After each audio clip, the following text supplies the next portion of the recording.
Margot, I don't know if you got my message, but I'm okay to honor the land. Yes, I did. Thanks, Donna. Thank you.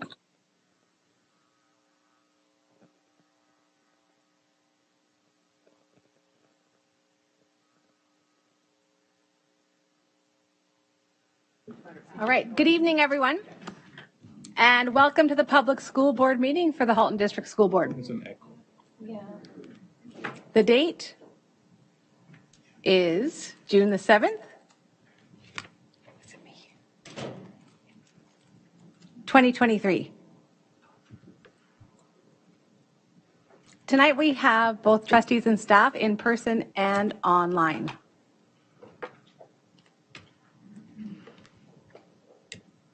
I will start with roll call.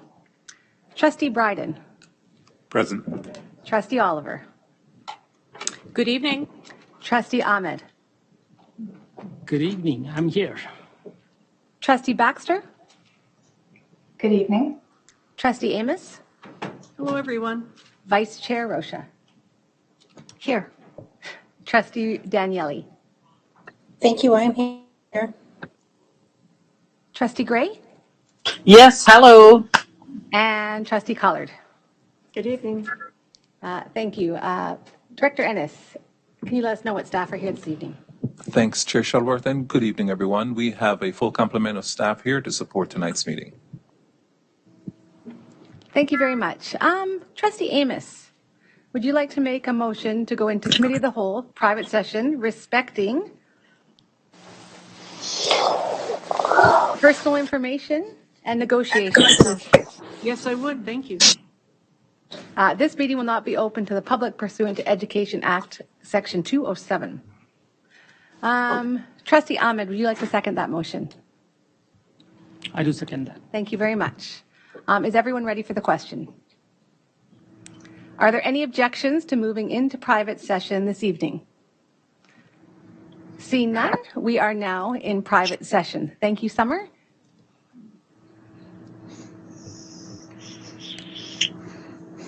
Vice Chair Rocha, the floor is yours. Thank you.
Good evening, everyone, and welcome to the public meeting of the Halton District School Board. The date is June the 7th, 2023.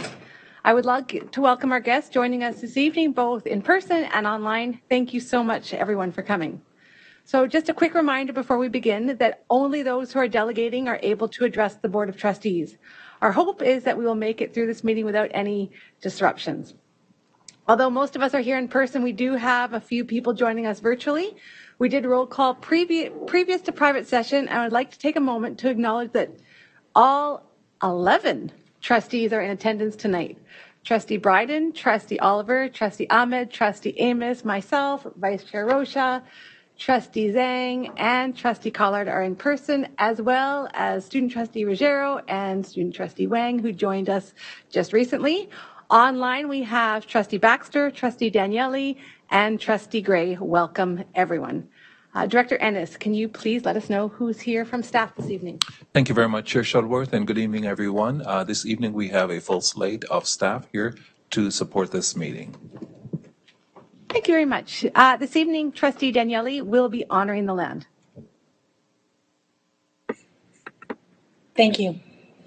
Halton, as we know it today, is rich in history and modern traditions of many First Nations and the Métis, from the Anishinaabe to the Ottawadarand, the Haudenosaunee, and the Métis. These lands surrounding the Great Lakes are steeped in Indigenous history. As we gather today on these treaty lands, we have the responsibility to honor and respect the four directions: land, waters, plants, animals, ancestors that walk before us, and all the wonderful elements of creation that exist. We would like to acknowledge and thank the Mississaugas of the Credit First Nation for sharing their traditional territory with us. Thank you very much. So as tonight is the first meeting of the month, it has been designated as a time to formally acknowledge the History and Heritage Months as identified by the Government of Ontario. It is also our practice to ensure that we are celebrating and supporting the diverse communities that exist within our Halton communities. The purpose of doing this is to celebrate the diversity and commemorate the history, and to recognize and pay tribute to the contributions many people have made and continue to make to the economic, political, social, and cultural fabric of Ontario society. Tonight we have trustees with personal connections to many of these months to say a few words towards the significance of this days. And we will start with Trustee Bryden, and he's going to say a few words regarding National Indigenous Heritage Month. Hello,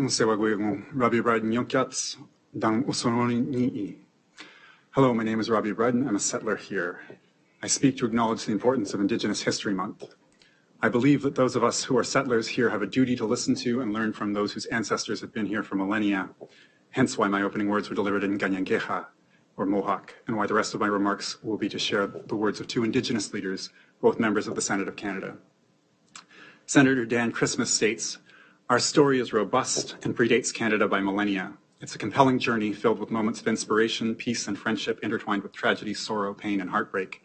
And yet we remain on the cusp of a brighter future for our people, our children, our youth, our elders, our mothers and grandmothers.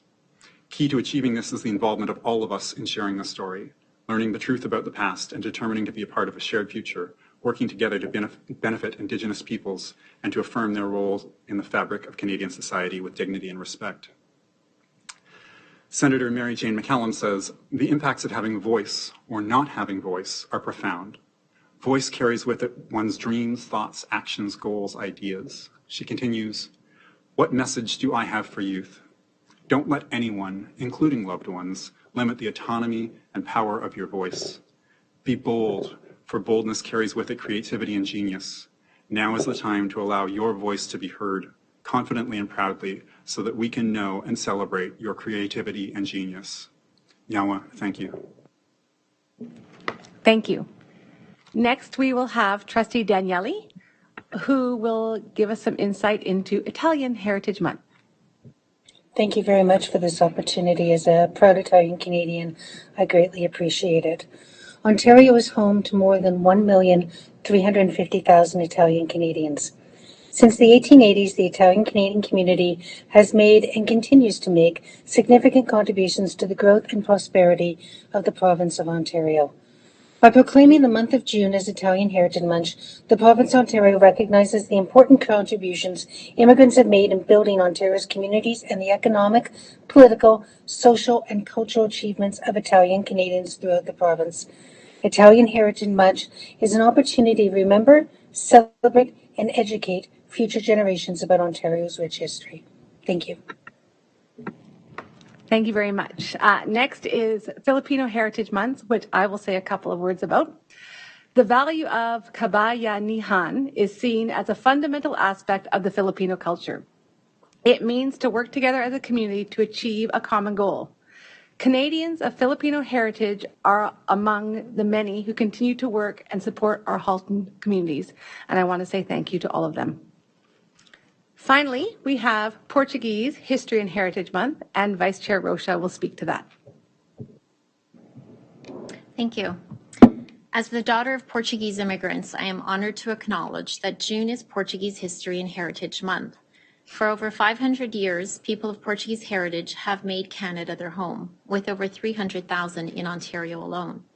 From politics to the arts, sport to cuisine, medicine and education, they have made significant contributions and continue to make a positive impact.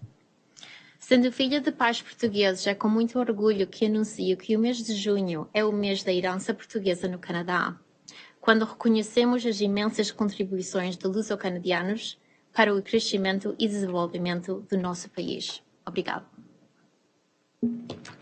Thank you very much. And that is the History and Heritage Months or celebrations for this month. But I would also like to take this opportunity to recognize that June 1st was the launch of Pride Month. The HDSB is proudly flying the Pride flag to celebrate the diversity of the 2S LGBTQ+ communities while acknowledging their history, the hardships they have endured, and the progress that has been made. I'm a strong believer in focusing on what we are doing right, rather than giving oxygen to those who may taint our proud moments. I know that there are still many steps we must take to get to a world where everyone is accepted, but I want all of our students, our family, and our community members from the 2S LGBTQ+ community and beyond to know we believe in you, we support you, and are proud of you. And we are grateful of the contributions all of you make to help our board learn, grow, and inspire. Thank you very much. Next, we are up to our agenda. Trustee Collard, would you like to make a motion to approve the agenda? Yes, thank you. Thank you. And Trustee Zhang, would you like to second that motion? I second. Thank you. Are there any objections to approving the agenda? Seeing none, the agenda is approved by unanimous consent. In relation to our agenda this evening, can I check, are there any possible declarations of conflict of interest? Again, seeing none, we are now up to items 2.0, which are the delegations and presentations to our board. First off, I would like to take this opportunity to welcome our newest trustee to the table from Burlington Wards 1 and 2, Robbie Bryden. So Robbie just won the most recent by-election with 1,404 votes of the 2,196 votes that were cast. Congratulations, Robbie, and welcome to the board.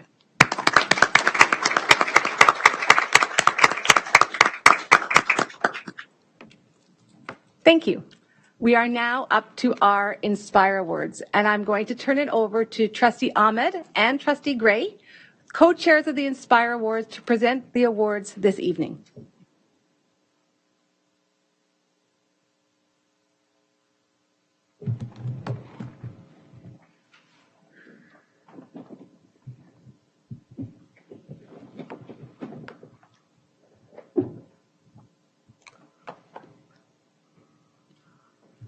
So are we going to have that static slide up? Sorry, we're no longer doing a present. It's just a presentation now. Okay, so I was told that there's going to be a static slide. So we start our evening with the Inspire Award. First, I call upon Trustee Zhang to come and present the award to Jody Stein, staff elementary teacher, Halton Village Public School. Jody Stein is a teacher at Halton Village Public School. Jody always goes above and beyond to ensure that every student in her class has an equal opportunity to flourish. She spends extra time working with anyone who needs extra help, and she does it with a smile on her face. Jody has initiated and volunteers with many great programs for students at Halton Village Public School. But most recently, the open gym, where safe and accessible opportunities are provided for all kids who are interested in playing sports. Jody is also a teacher's representative at parent council meetings, and she always provides great input, ideas, and brings feedback to her colleagues, parents, students, and staff. All are grateful for Jody's efforts, and she is so deserving of this award. Good job, Jody.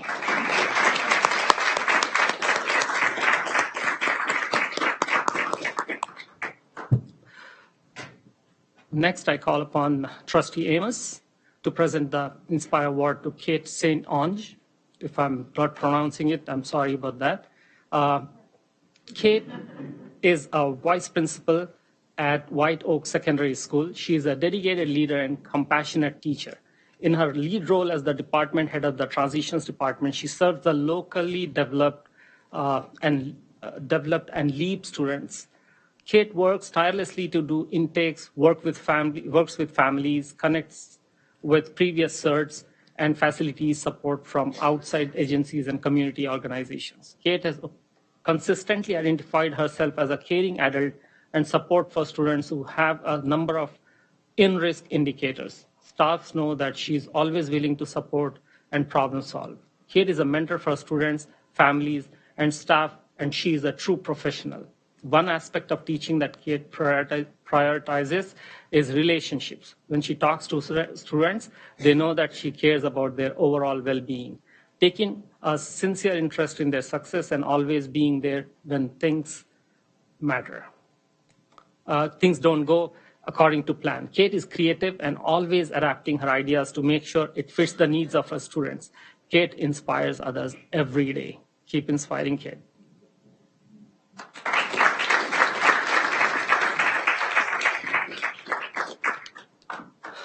Next, I call upon Trustee Oliver to present Inspire Awards to Katie Dorset, Rachel Kwanzaa, and Sarah Ensel. On behalf of Trustee Gray, who's attending OPSPA tonight, and Katie, Rachel, and Sarah are educational assistants at Mackenzie Smith Bennett Public School. The team took on a challenging assignment with a positive mindset as they worked to create a safe and welcoming environment for a student transitioning back into a school setting. They worked quickly to create a safe space for a student who had struggled academically in the past. Despite being faced with challenging obstacles, Kate, Rachel, and Sarah worked hard to build such a positive rapport with this student, and they are now meeting the goals they began the year with.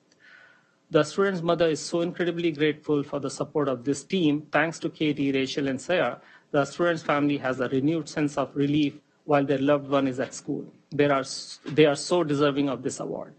Thank you, guys. Thank you very much.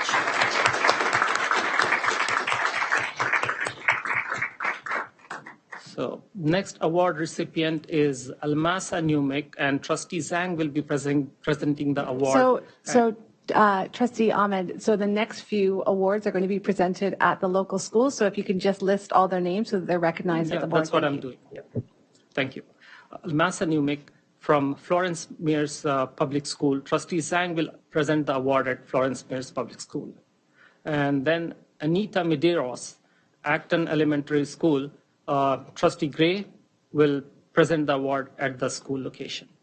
Then Bowen Zhang, Captain R. Wilson Public School.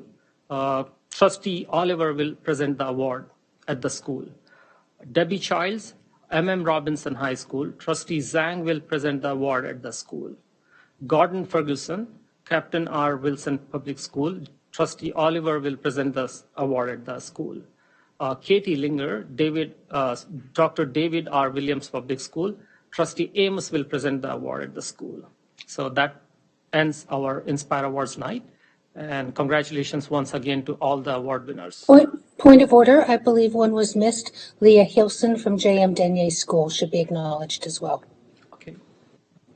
I don't have it here, but sure.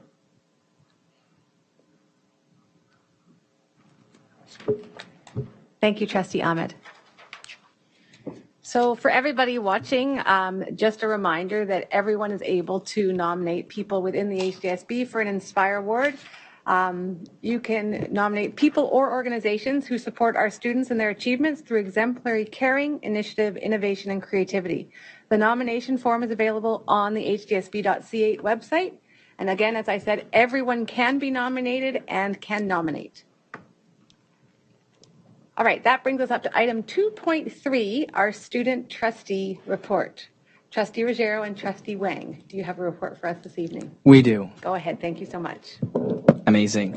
So good evening, everyone. Trustee Wang and I have a variety of updates from our final Senate meeting to the Equity and Mental Health subcommittees we launched this year, along with the Halton Youth Leadership Symposium and the Student Senate Constitution. We look forward to updating the board on what we've been up to. So starting off with HYLS, this year's Halton Youth Leadership Symposium was a phenomenal success. Hosted at Elsie McGill Secondary School on May 26th, this entirely student-run conference empowered youth leaders in the HDSB. With over 100 elementary student attendees, the day was filled with fun and learning, and this year's theme was Facing Futures, which prompted reflections on how individuals, students, and communities create positive change to be better equipped for the future. Throughout the event, participants engaged in diverse workshops covering topics such as diversity and inclusion, career quest, environmental activism, Indigenous education and awareness, high school survival guide, coding and tech, public speaking and debate, and entrepreneurship and financial literacy. We also listened to our keynote speakers, Steve Paquette and Pardeep Nagra speak, both of whom were extremely powerful and moving with their words, so thank you so much for coming to our event. HRLS fostered connections, passion, and leadership to shape a future where positive change is our collective priority. Thank you so much to everyone on Student Senate and the staff who volunteered who helped make the event a success, and to our Director of Operations, Sabrina Nadim and Sasha Thomas, for being the reason this day was possible. We thank you endlessly. Yesterday marked the final Student Senate meeting that took place, of course, on Tuesday, June 6th, and the meeting's theme was reflection and wrap-up, in which we had our subcommittee co-chairs, executive team, and our over 100 senators reflect on their experiences from being a part of Senate, a part of the year. Now, from school cleanups in Oakville to food drives in Burlington or improving accessibility of Senate in Halton Hills and Milton, senators across the region are civically engaged in giving back to the community and giving back to their own schools.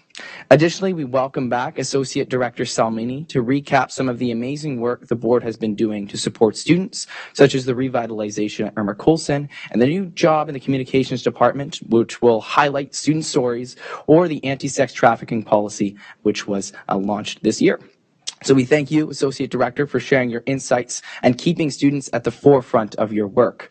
We would also like to congratulate all of our Environmental Sustainability Leadership Award winners who were presented at the meeting last night.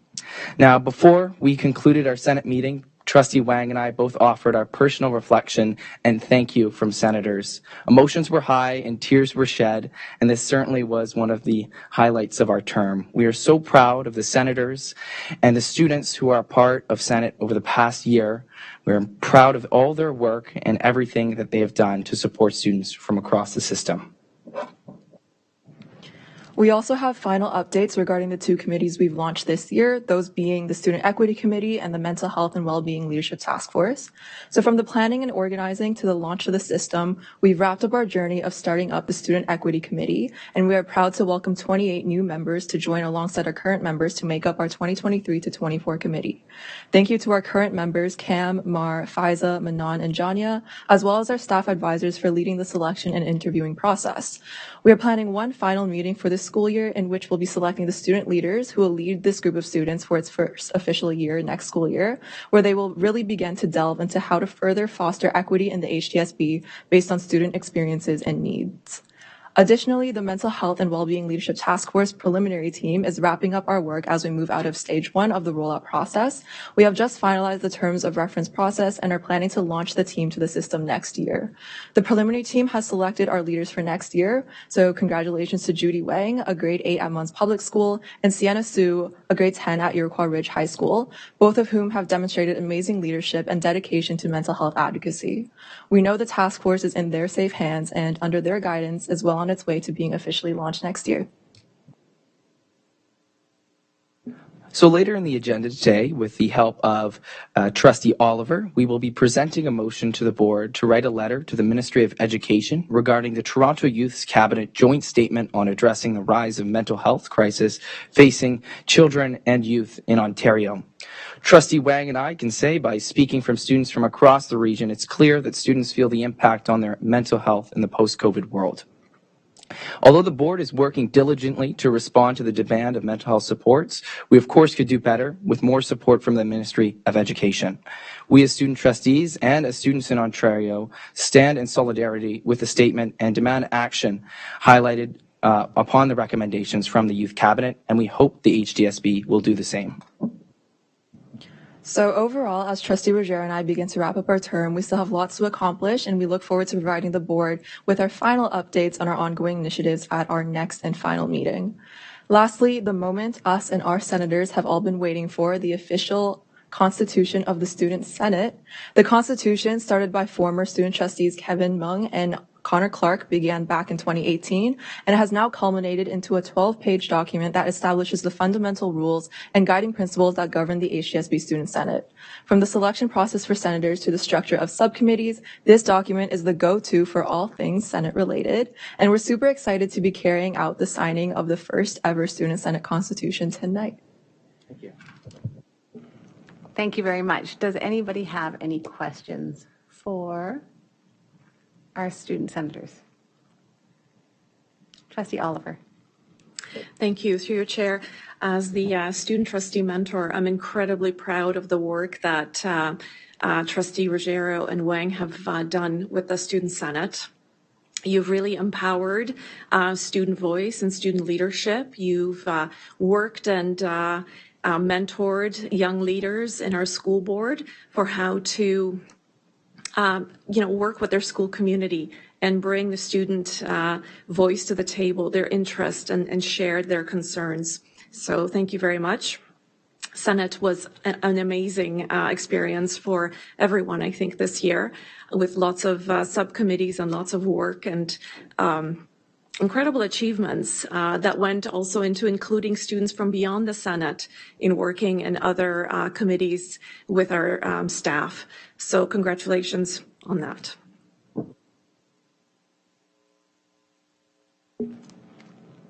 Thank you. Seeing no further speakers, I just have a couple of things that I'd like to say because I was able to pop into the Senate meeting last night, which was really great. I have one sad moment about it, but also one positive piece. So both Trustee Rogero and Trustee Wang are speaking to their Student Senate Constitution that they're bringing forward to us tonight. I was amazed last night that they actually had a copy that went around and they had all the senators sign it to show that they were all involved in the process. It was so amazing and such a wonderful thing to see because it's so nice to see how you get back to that grassroots to ensure that it's not just your two voices that are being heard, but all the senators from all the schools. So that's just amazing. And I want to thank you for all your efforts in that. My one sad moment was I missed the pizza shot. I missed the pizza shot. I was so excited. I asked Associate Director Salmini, did she get in the pizza shot? And she said no as well. So next time. So I'll pass it back to you with the Student Senate Constitution and Director Ennis as well.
Thank you so much to our student senators. I know that this constitution has been going on since, it's probably been 5 years, because as you mentioned, Kevin and Connor, they were the student trustees our first year as trustees. And I remember Connor, or student trustee Clark, pushing for this, really working hard to it. So it's so great to see that it's come out the other end and we're finished. So again, thank you so much. And again, I really appreciated the thought and sentiment that went behind all the hard work that you did along with your senators last night. So thank you. All right, we are now up. Oh, sorry, Trustee Amos. Thank you very much. First of all, congratulations on all the hard work that went into accomplishing that document. I mean, I know it was a lot of hard work. I just have one question. I just wondered if this was something that each set of student trustees should be signing, just like we do when we do our swearing in, whether it should be something that they are required to sign as part of their swearing in process, because they will be having to uphold it. And I know you have the whole process about amending it, so it's not just something they can change. But because it's their responsibility as student trustees to guide it and make sure it's there, I just wondered if that should be part of the swearing in process for each set of trustees.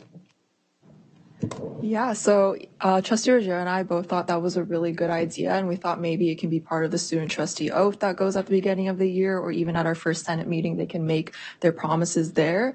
We're super excited though, because this year we really tried involving our incoming student trustees, Trustee Shribal and Trustee Alamjanov, in the process as well. So they both kind of witnessed the process, and so definitely next year they are two people who had their voices heard in it and who worked tirelessly to completing it alongside us. So I know that they will definitely find it super important, and they will definitely be upholding it. And so for future student trustees, we definitely think that maybe including in our oath or our first Senate meeting would be a great way to get them aware of what it is and keep up that promise. Thank you. Great. Thank you so much. And again, thank you for everything that you've done for the board this year. Okay, we are now up to our delegations, and we have 2 this evening. So as per our delegation bylaw, up to 6 delegations will be scheduled per meeting, giving consideration to delegations with a variety of perspectives on an issue. Each delegate shall be allowed up to 5 minutes to present their delegation. Following each delegation, the chair will open the floor to the trustees for up to 10 minutes of questions of clarification to the delegate. Trustees may also pose questions arising from the delegation to staff with no time limit imposed. Delegates must refrain from using derogatory language and from making statements that would personally identify individuals, including students, staff, community members, or trustees. Any delegate who fails to adhere to this restriction will be ruled out of order by the chair, and their presentation shall be immediately terminated. So our first delegation is Ms. Julie Mallett, who is speaking to report 4.3.4, Safe and Healthy School Policies. Welcome, Julia.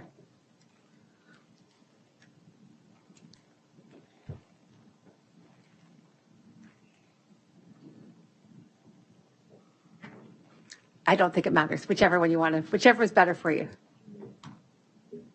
I know to push the button now. Okay, perfect. So as you know, you're well aware, thank you very much for coming back. You have up to 5 minutes for your presentation to the board. I'll be using the timer function on my cell phone, and I'll try and give you a little wave when you've got 1 minute left. And then I'll open the floor up to the trustees for 10 minutes of questions. I still think this board should buy you a timer for your desk. Well, we used to have one there, but we don't think it works anymore. So but I will try to help you out, okay? Sounds good. Do you have any questions before you begin? I do not. Okay. Whenever you're ready. Good evening, Halton District School Board trustees. Tonight, I wish to speak in support of the Safe and Healthy Schools policy. This policy is scheduled for review on tonight's agenda. The purpose of this policy is to provide and maintain a safe and healthy environment conducive to student learning. I am in alignment with those objectives, and I thus am pleased that this policy exists and that changes are being considered. I truly believe that fostering safe and healthy environments within our education system is of paramount importance. There are the obvious reasons like physical well-being, but also the more subtle reasons, including the correlation between safe environments and improved learning outcomes, and the known long-term mental health effects that can result from prolonged endurance within emotionally unsafe environments. In this spirit, I wish to bring forward considerations of what establishes a safe and healthy learning environment. These considerations are with respect to the addition of the psychological health and safety wording within the purpose section of this policy. I applaud this addition, as mental health has all too frequently been neglected in our consideration of harm in years gone past. When I was a student, I faced a hostile educational environment, and I am encouraged when I see greater focus placed towards the well-being of all students, including those with diverse identities. With that said, I remain cautious on these additions as well, as I notice that the policy does not define what is intended to be encompassed within this reference towards psychological health.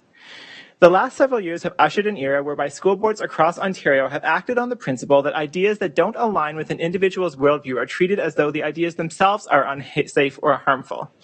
We've seen this frequently occur in matters proximal to identity politics, though this certainly is not the only domain where such suppression of ideas has occurred. As someone who is transgender, I am especially sensitive to this topic, as I've observed that school boards have adopted a worldview where transgender experience is understood only through a particular lens of deconstructive queer theory, and this way of understanding sex and gender is championed as the only safe and healthy way of responding. Ideas that might not be consistent with such theory are suppressed, resulting in both the marginalization of individuals holding those views and a unitary viewpoint presented to the students on these matters. We are all aware that hatred exists towards LGBT community and that hatred is incompatible with safety. I got to personally see that on YouTube comments on the video of the last delegation I made in front of this board.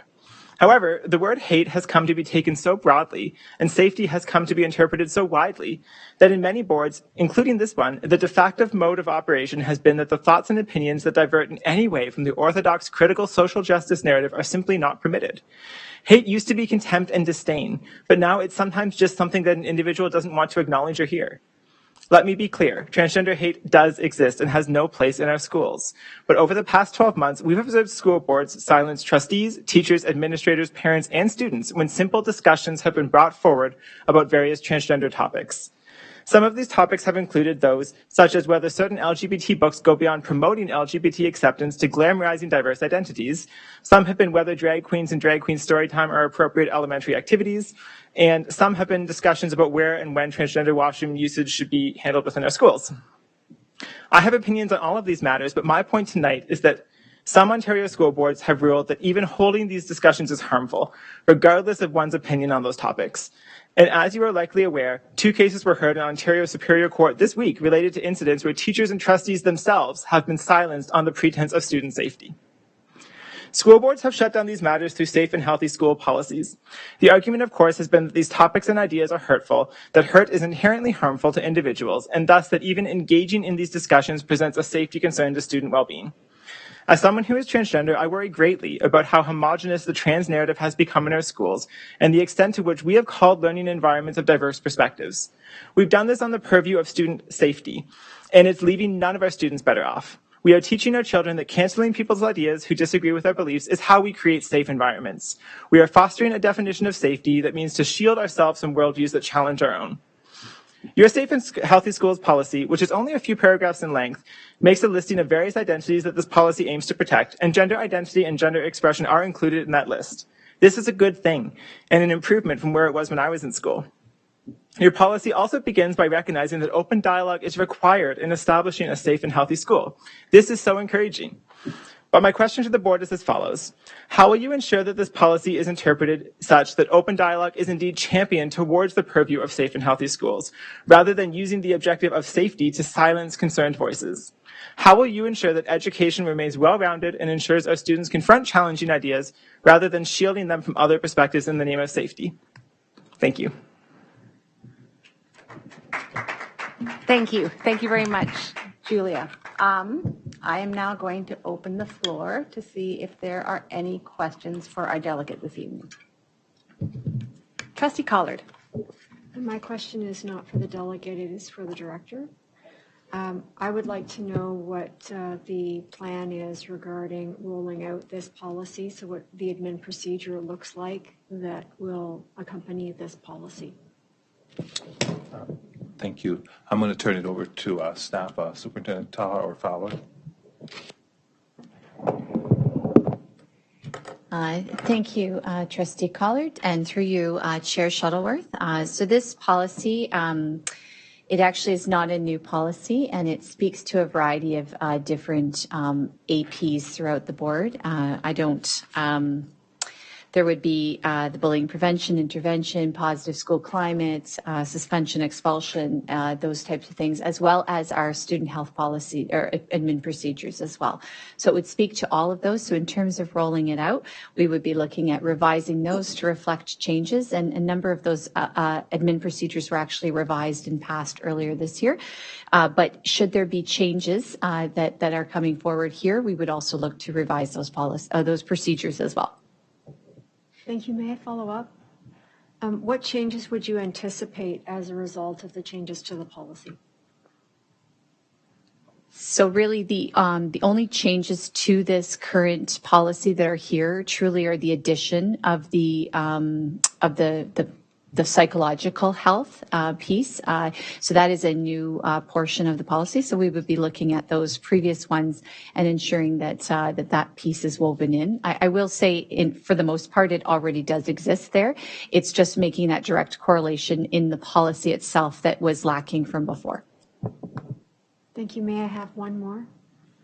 Thank you. So I'm very grateful to our delegate for pointing us in the direction of issues specific to the transgender community and to LGBTQ plus people who identify as LGBTQ plus.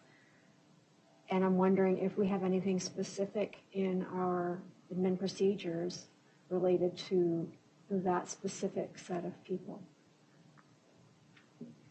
So we would have definitely a variety. I know that I've got colleagues around the table that could more specifically speak to that, but I will say in general, all of our procedures are grounded in human rights, and truly here when we're looking at speaking about gender identity and gender expression, those are protected grounds, so they already do exist.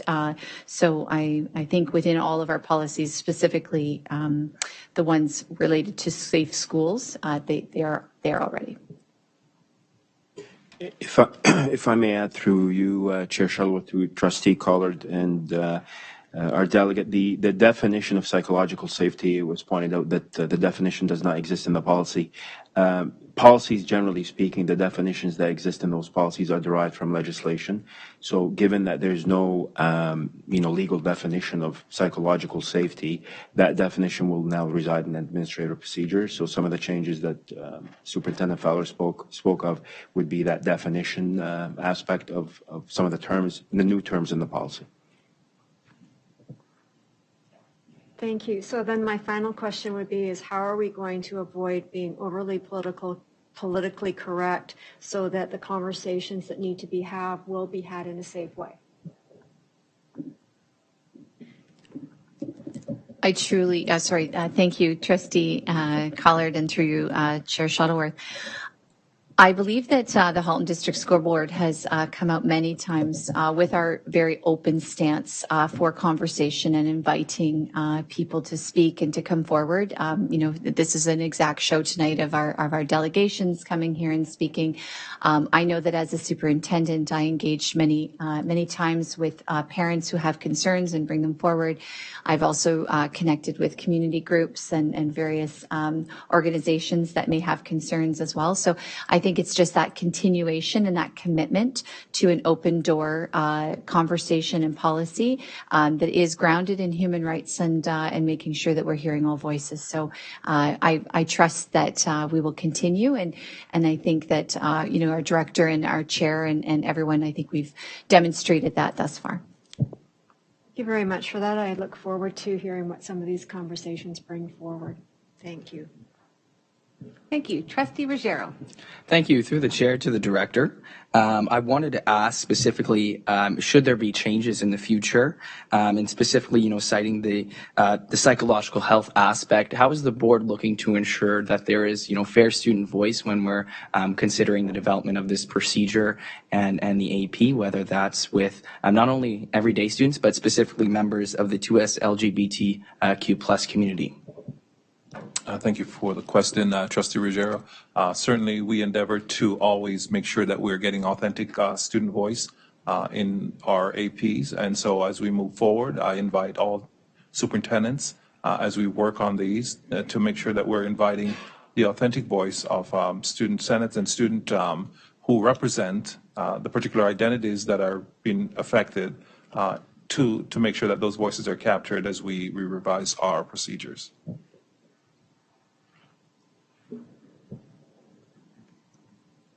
Thank you. See no further questions. I just want to tag on to Trustee Ruggiero's comment. And I know one of the things that both Trustee Ruggiero and Trustee Wang were really conscious of is going beyond the Senate, because the Senate are the students that want to be heard, that are there, that are able to be heard. But there are so many other students beyond that. And I think it's really important that, as you said, when you are speaking to your superintendents, for them to try to think beyond the walls of, I don't know, the political aspirations that we have, right? So that we're looking not only within our student senators, but also our students, period. So just trying to find how we can tap those voices, because I think it's really important to ensure we hear those voices that are not always as easily heard. Thank you, Chair Shuttleworth. Couldn't agree more. Okay. Thank you so much for coming to delegate. You're welcome to stick around. Your topic of delegations will be covered under item 4.3.2, which is the safe and healthy school policy. Thank you. Thanks so much. Okay, next up we have Lynn Petruskevich. Did I get it right? Yes, awesome. And she also is speaking to the safe and healthy school policy. Welcome, Lynn.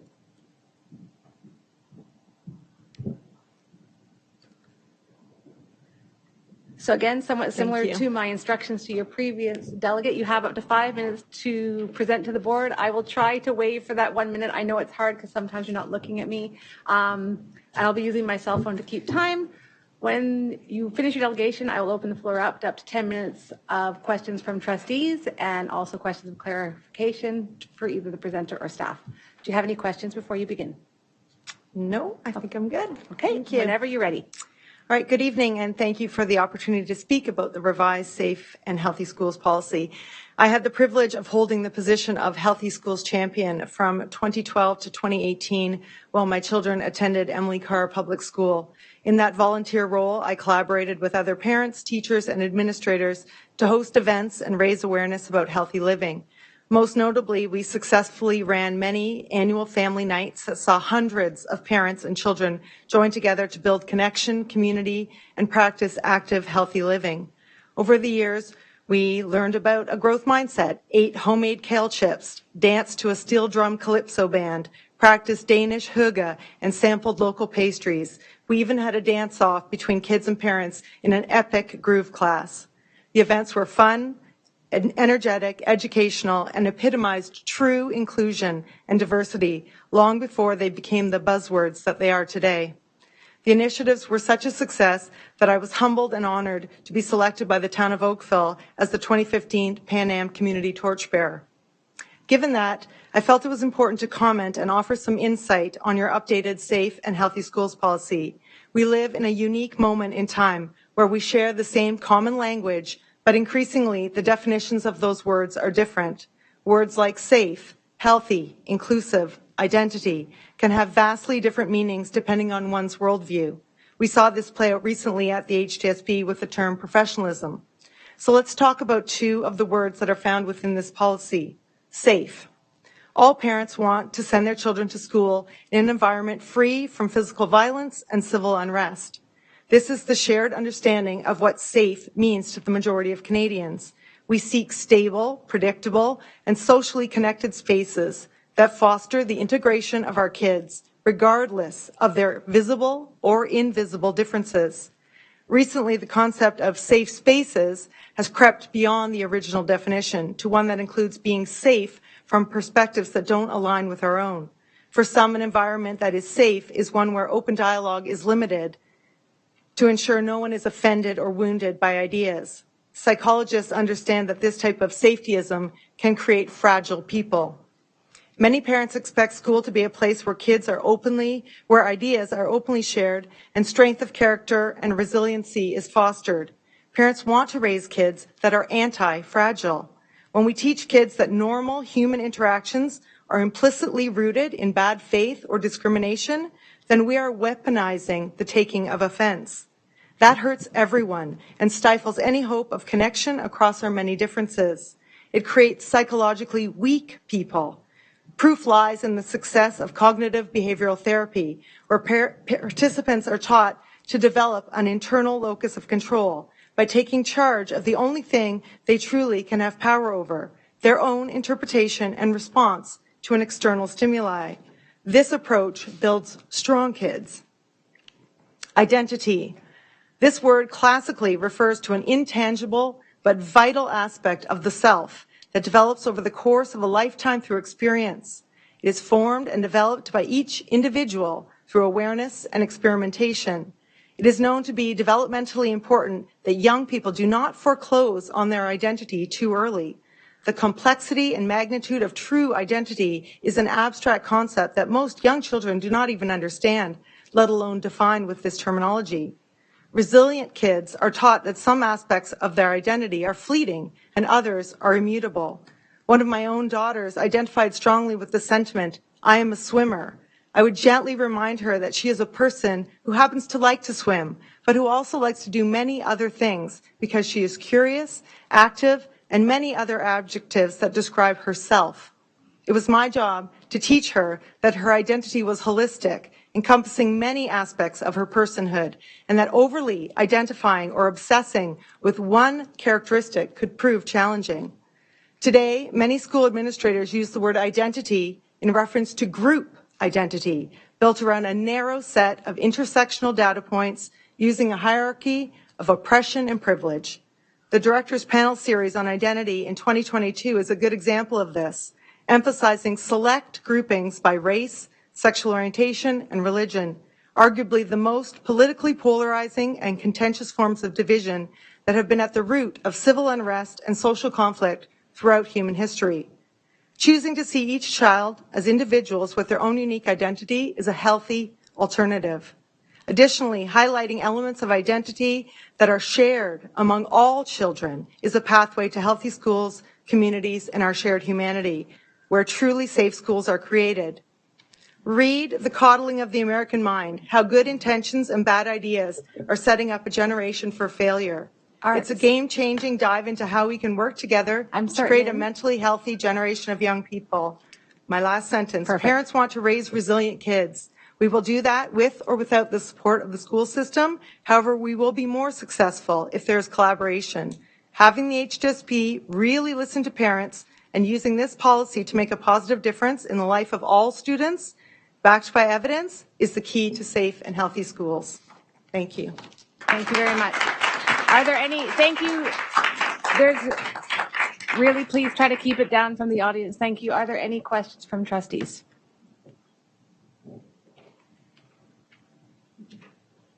All right. See none. Lynn, thank you so much for your presentation. Appreciate it. You again are welcome to stay around. Your item will be covered under item 4.3.4, safe and healthy school policies.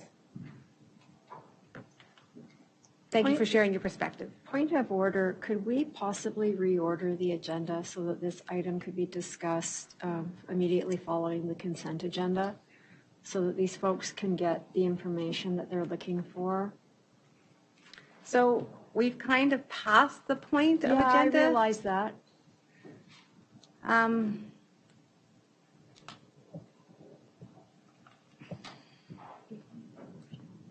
If you'd like to make a motion and... Yeah, I'd like to make a motion that actually we would do this immediately, 4.3, whatever it is, because we have another presentation. So if we could do it immediately, then the conversation and discussion for this item would flow.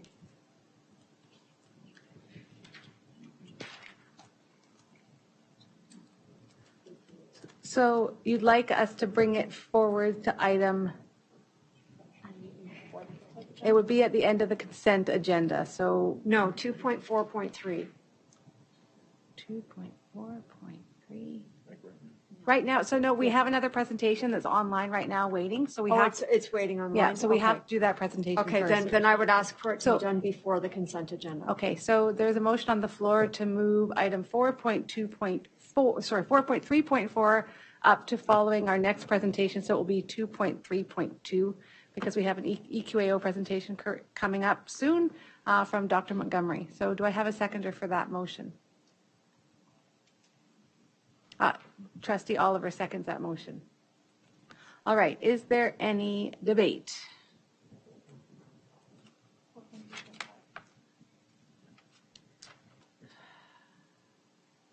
Did you want to do it?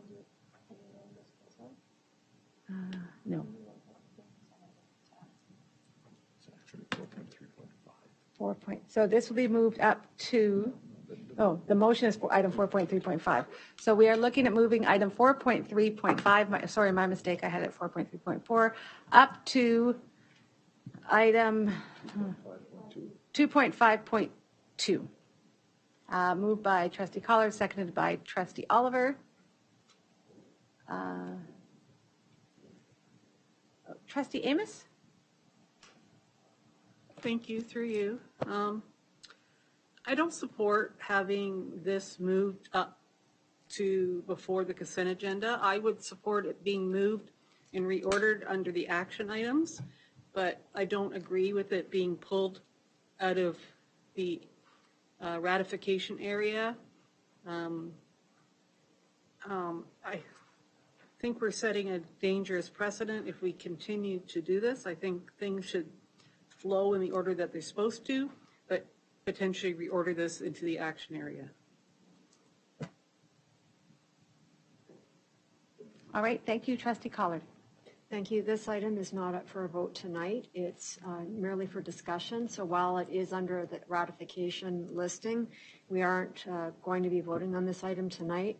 And these people will be sitting in the gallery for quite a long time for the EQAO presentation as it is, to make them sit longer so that we can ratify business conducted in private and go through the entire consent agenda, which people may wish to pull items. I would rather not make the public wait that long for the conversation. Vice Chair Rocha. To Trustee, through you, Chair, I hear what Trustee Amos is saying, and in the past, whenever we have reordered the agenda items due to delegators being present, we have moved items immediately after the end of consent agenda. So it would fall between consent agenda and ratification. If you support that, then I would support your motion to move the item so that we're treating all delegators and forthcoming policies the same. Yes, I would be amenable to that. Yeah. If you'd like us to come back another evening, that's fine too. No, we'll be there in 1 second. Hold on. Honestly, I mean, if it's an issue, we're flexible. No, we're good. Thank you very much, Dr. Montgomery, but we will be with you in hopefully a couple of seconds. It's all good. No problem. Thank you. Okay, so the motion is on the floor with a friendly amendment to change it to following the consent agenda items. All right. So any further debate?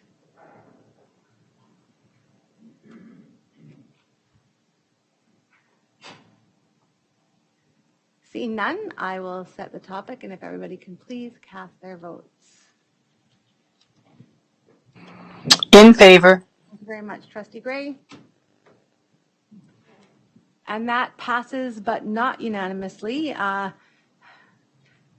Trustee Daniele, Trustee Ahmed, Trustee Bryden, Trustee Zhang, Trustee Collard, myself, Trustee Baxter, Trustee Rocha, and Trustee Oliver vote in favor, and Trustee Amos is opposed. Thank you very much.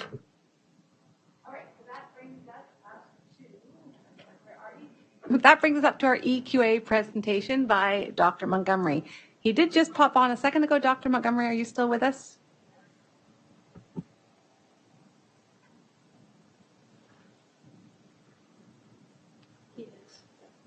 I think you might be muted.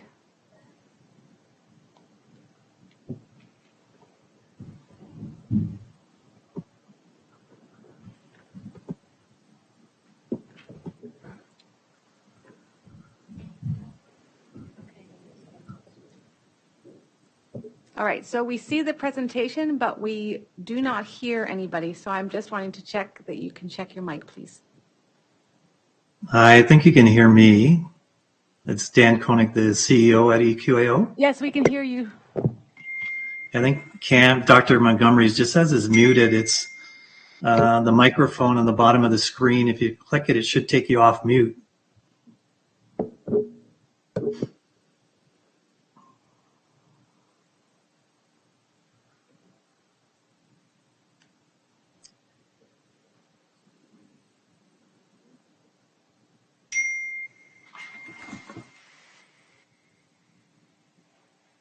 Okay, it looks like Dr. Montgomery has an issue. So he'd like me to proceed, if that's okay with the chair. Yep, that's fine. Okay, thank you very much. You're welcome. Sorry for that. I'll just get the presentation mode. Oops. Let me go. Let me get back to the beginning. Not a great start here.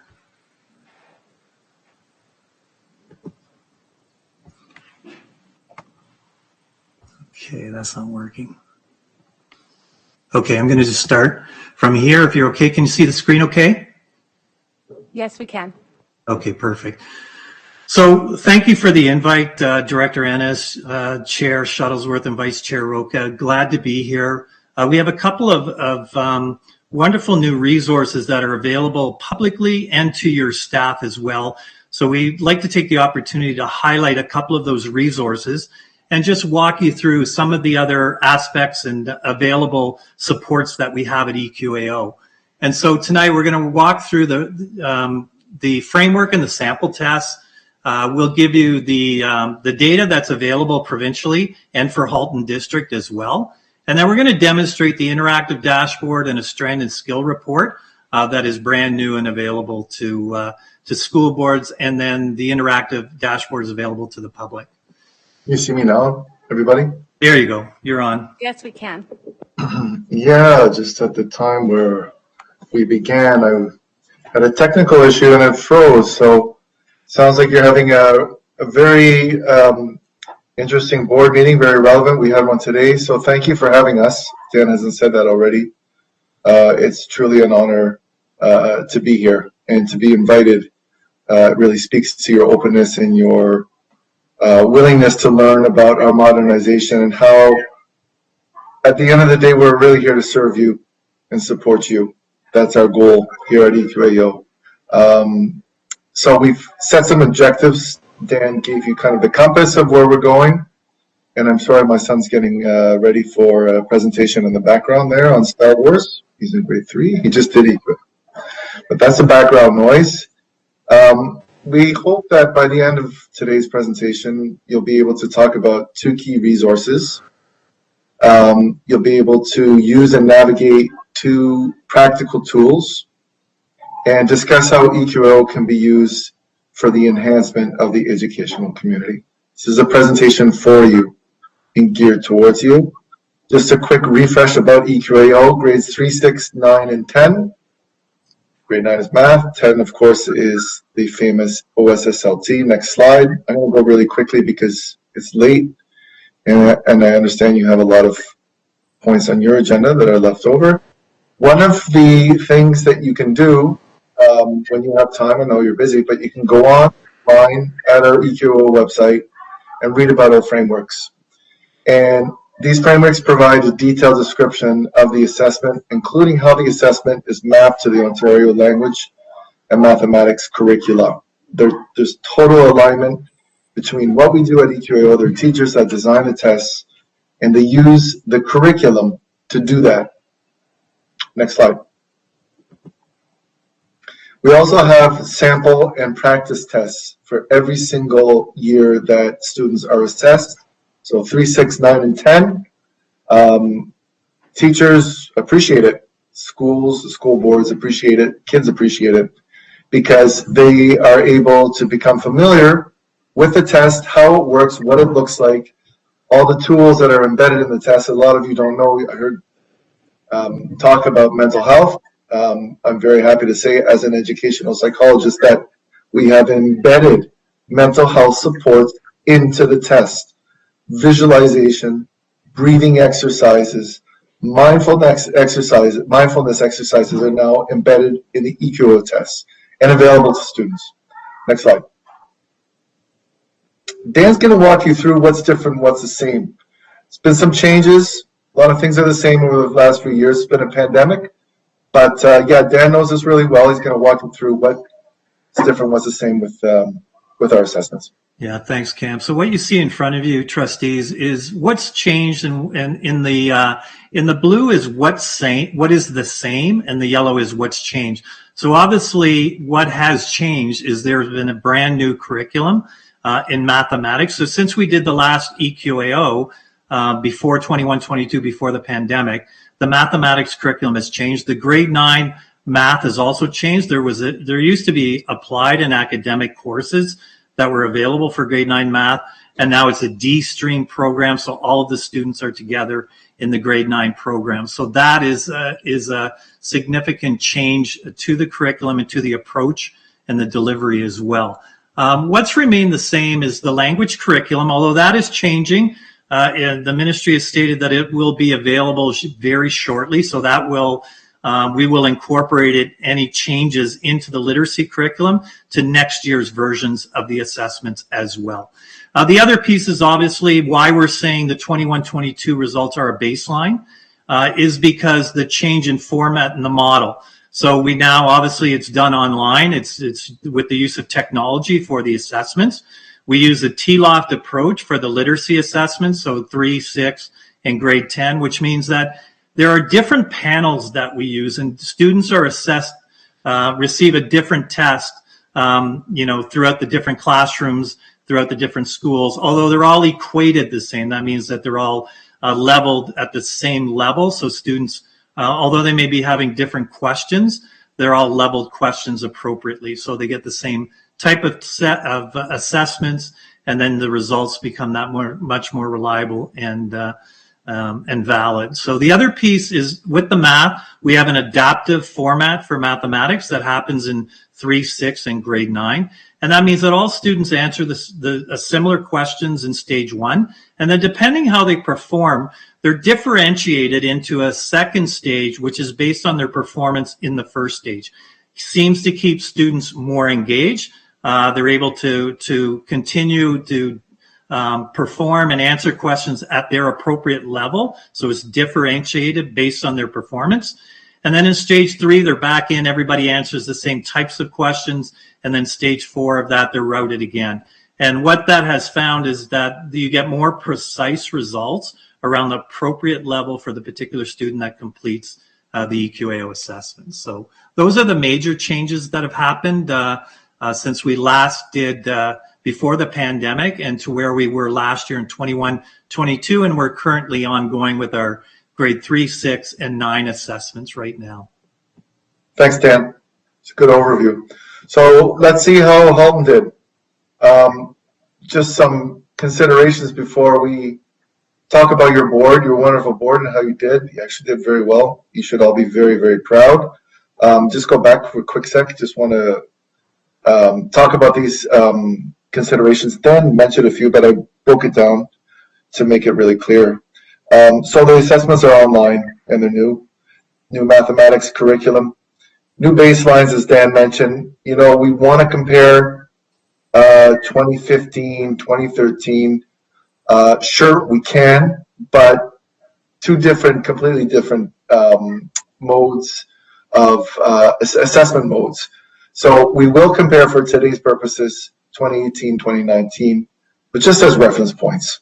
Then there's also the famous pandemic that we all experienced that certainly had an impact, and you will see it in the next slide, please. So Dan, why don't you give our colleagues here a quick summary of Halton, and then you can jump into the tools, and we can break it down even more for them. Over to you. So I'm sure you're very much aware, I'm sure that your staff have already presented your results from the 21-22 assessments for EQAO. So your grade 3, grade 6, your grade 9, and then the OSSLT. You have tremendous results based on the achievement of your students. So you can see where you are, and it's relative to compare the board to the province. And so you can see in reading, writing, and math, at grade 3, at grade 6, all of your results, and grade 9 are all above the province. And with your OSSLT as well, you're also achieving, your students are achieving at a higher rate and being successful for first time. The previously eligible was a little bit skewed from the 21-22 because not only were the grade 10 students writing, there was a catch up, and all of your grade 11 students were writing. So normally the previously eligible would be students that were not yet successful on the assessment, and they would write again, which you'll see in this year's results. But last year's results include students that hadn't written previously, so all of your grade 11 and perhaps some grade 12 students as well. So those are the results for Halton. I think they're very impressive and done very well as a board. And what I'm going to move to, I'm going to stop sharing this particular slide presentation, and I'm going to pull up what's available on our interactive EQAO dashboards. And these are all available publicly. So they're available to all of your stakeholders. I know that trustees will be at a lot of parent council meetings as well. And so these are some things you may want to share with during a parent council meeting. But these interactive dashboards are what we've created based on the results from last year. And then we will add more results based upon the achievements of students from this year's assessments as well. So what you're seeing right here is I've already loaded it up for Halton District School Board. You can see all of the school boards, the 72 boards, public and Catholic, French and English, are listed there. And then I could pick any school in the Halton board. I won't do that because we don't have permission to show an individual school results. But if I did, you would see the school result here, the board level results here, and then what was the provincial achievement results as well. So on this page, I'm looking at, if you look at the top here, this is grade 6. It's also your reading scores for your particular students in grade 6. There were 4,407 that wrote the grade 6 assessment for reading. And this is the performance broken down by level for Halton. And you can compare it to the province. So when you begin to look at the standard being level 3, at Halton board, there were 69.1% of the students that achieved level 3 in reading. And there was 68.8 in the province that achieved level 3. And then at level 4 in Halton, there were 22.4 that received the level 4 in the reading assessment, whereas in the province, there was 16.1% of the students. And if you hover over the bar, it will tell you the total number of students that achieved that particular level. So at level 4 in Halton, grade 6, reading, 986 students achieved level 4. And if you want to look at level 3, there were 3,045 out of the 4,407 students that achieved level 3 in reading as well. And then by just clicking on the writing, you can see the bars immediately change and the results will change, and you'll have the results for reading that are there as well. And again, I can click and go for mathematics, and you can see the change in the mathematics scores that are available for Halton. And again, you can compare those results to the provincial level. And again, if I had picked a school, what you really want to do is when the schools are creating their school improvement plans, they want to compare their results to the board and to the province. And that's where you would determine the types of gaps that exist. So you can look by levels, or you can also click here and it'll show you in relationship to the provincial standard.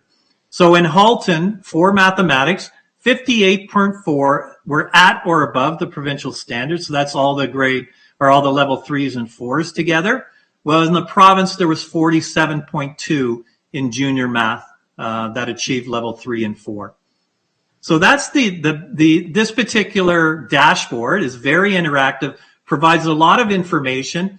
If I click at the bottom here, it will give you the achievement in reading, writing, and math at a quick glance for all of the Halton District School Board. So you can do that as well, and it'll give you the participation of students. I can click to grade 3, and it'll immediately load the bars and the achievement for your grade 3 students as well. I can then also compare by gender. So I can look at how did your male students do compared to the province? How did your female students do compared to the province in Halton in reading? I can check again in writing. And I can do the same for mathematics. So again, that's a comparison by gender. You can compare by your English as a language learners and see how they are doing compared to the board and the province. And then again, we show on the other side, these are your non-English language learners compared to your English language learners. And again, at the board level and at the provincial level to see how you're performing. And this is for mathematics, and you can do the same for writing for ELL. And you can do the same. It's a pretty good overview for them. So that's the first practical tool that our trustees, student trustees, everybody in the room can actually go on and use to better inform yourselves of how your constituents' children are doing. And as I say, you should be pretty proud. You should also go on and navigate and have fun with it. You can pick individual schools, and it's there for you. We wanted to serve you in the public, but we have another tool actually that Dan wanted to show you real briefly, and then we'll let you go. And if you have any questions, reflections, I'm also hoping to hear from some of you how you can use this for different purposes, research purposes, longitudinal research, maybe aligning health research with this achievement data. Really, the sky's the limit with this new tool. Do you want to go into strands of skills, Dan? Yeah, maybe just before I go there's one aspect of the interactive, which really, we have all of the student questionnaire results in the dashboard as well. And what's unique around this? So we've asked question, this is again grade 3, and you can look at grade 6 and the results. And so I'm looking at interest in math. And so these are all the questions that your students answered, 4,310. And so the question we asked is, being good at math is important to me. Well, this is the number of students that said, yes, I agree, 71.6. 21% said, no, I'm not sure. And 6.7% said, no, I don't agree.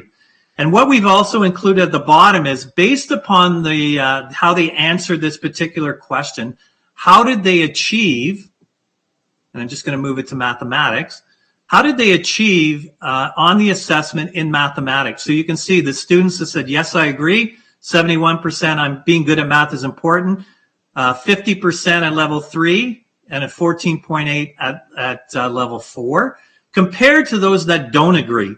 So these are your students that said, no, I don't agree that math is important to me. Well, look at the achievement and the difference in the achievement results at level 3 and level 4. Pretty significant differences. So again, you can look at the questionnaire results and look at the comparison with the data, and then you can begin to see and notice if there's any gaps. And that's something you might want to consider as you begin to look at your board improvement plan and your school improvement plans as well. There was even one colleague in the room, I heard her talking about the cognitive behavioral therapy, and I mean, this kind of ties into it as an educational psychologist. Self-belief affects performance. I mean, there's so much you can do with this. And now we have another tool for you, Dan. Yeah, this is the interactive dashboard, and now we have strands of skills for you. Yeah, so this is a brand new report that we've just put together and produced. It's for your school personnel, so your director would know and shared with your superintendents, your principals, vice principals, and teaching staff. But this is called a strand and skill report. So we know math has been a focus in the province for a number of years.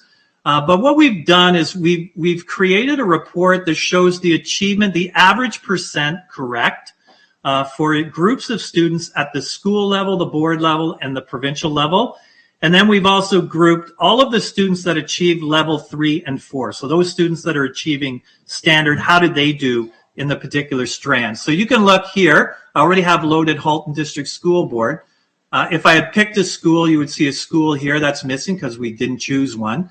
But this was in the number strand. So in the number strand, the average percent correct for your board, 64% of the questions were correctly answered by 2,094 students in the Halton District School Board. That's compared to the province at 62%. And then all of the level 3 and 4 students would have answered 75% of the questions correctly in the number strand. So this is the grade 9. These are the grade 9 results. We have it for primary and junior as well. And so you can go by strand. So it will load up again the algebra strand, and you can compare the results, the data,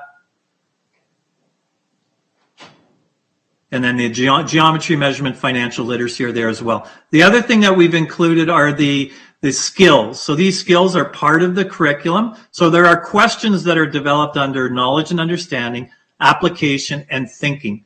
And so we've also included the achievement of students for the board, province, and those that achieve level 3 and 4 as another comparator. So you can see the board doing very well in thinking questions compared to the province, and level 3 and 4 students would have answered 63.4 or 63% correctly for level 3 and 4 students.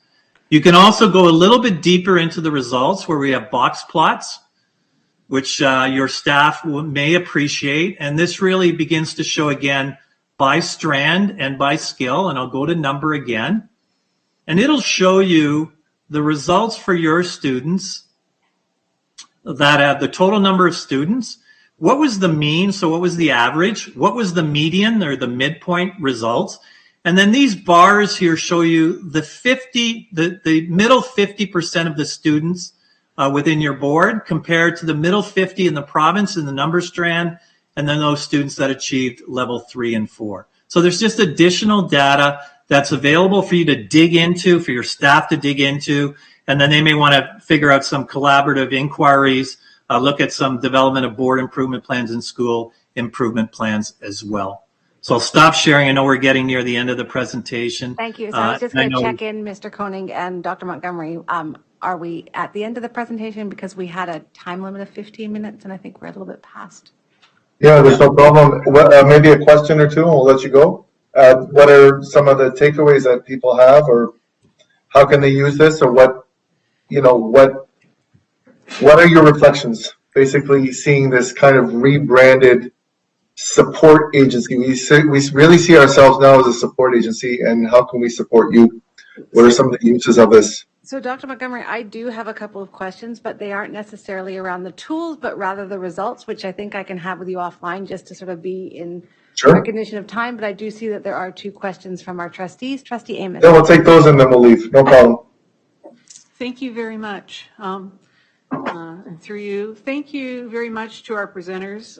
It's really great to see how you've broken down and created this tool so that you can easily get more information from it.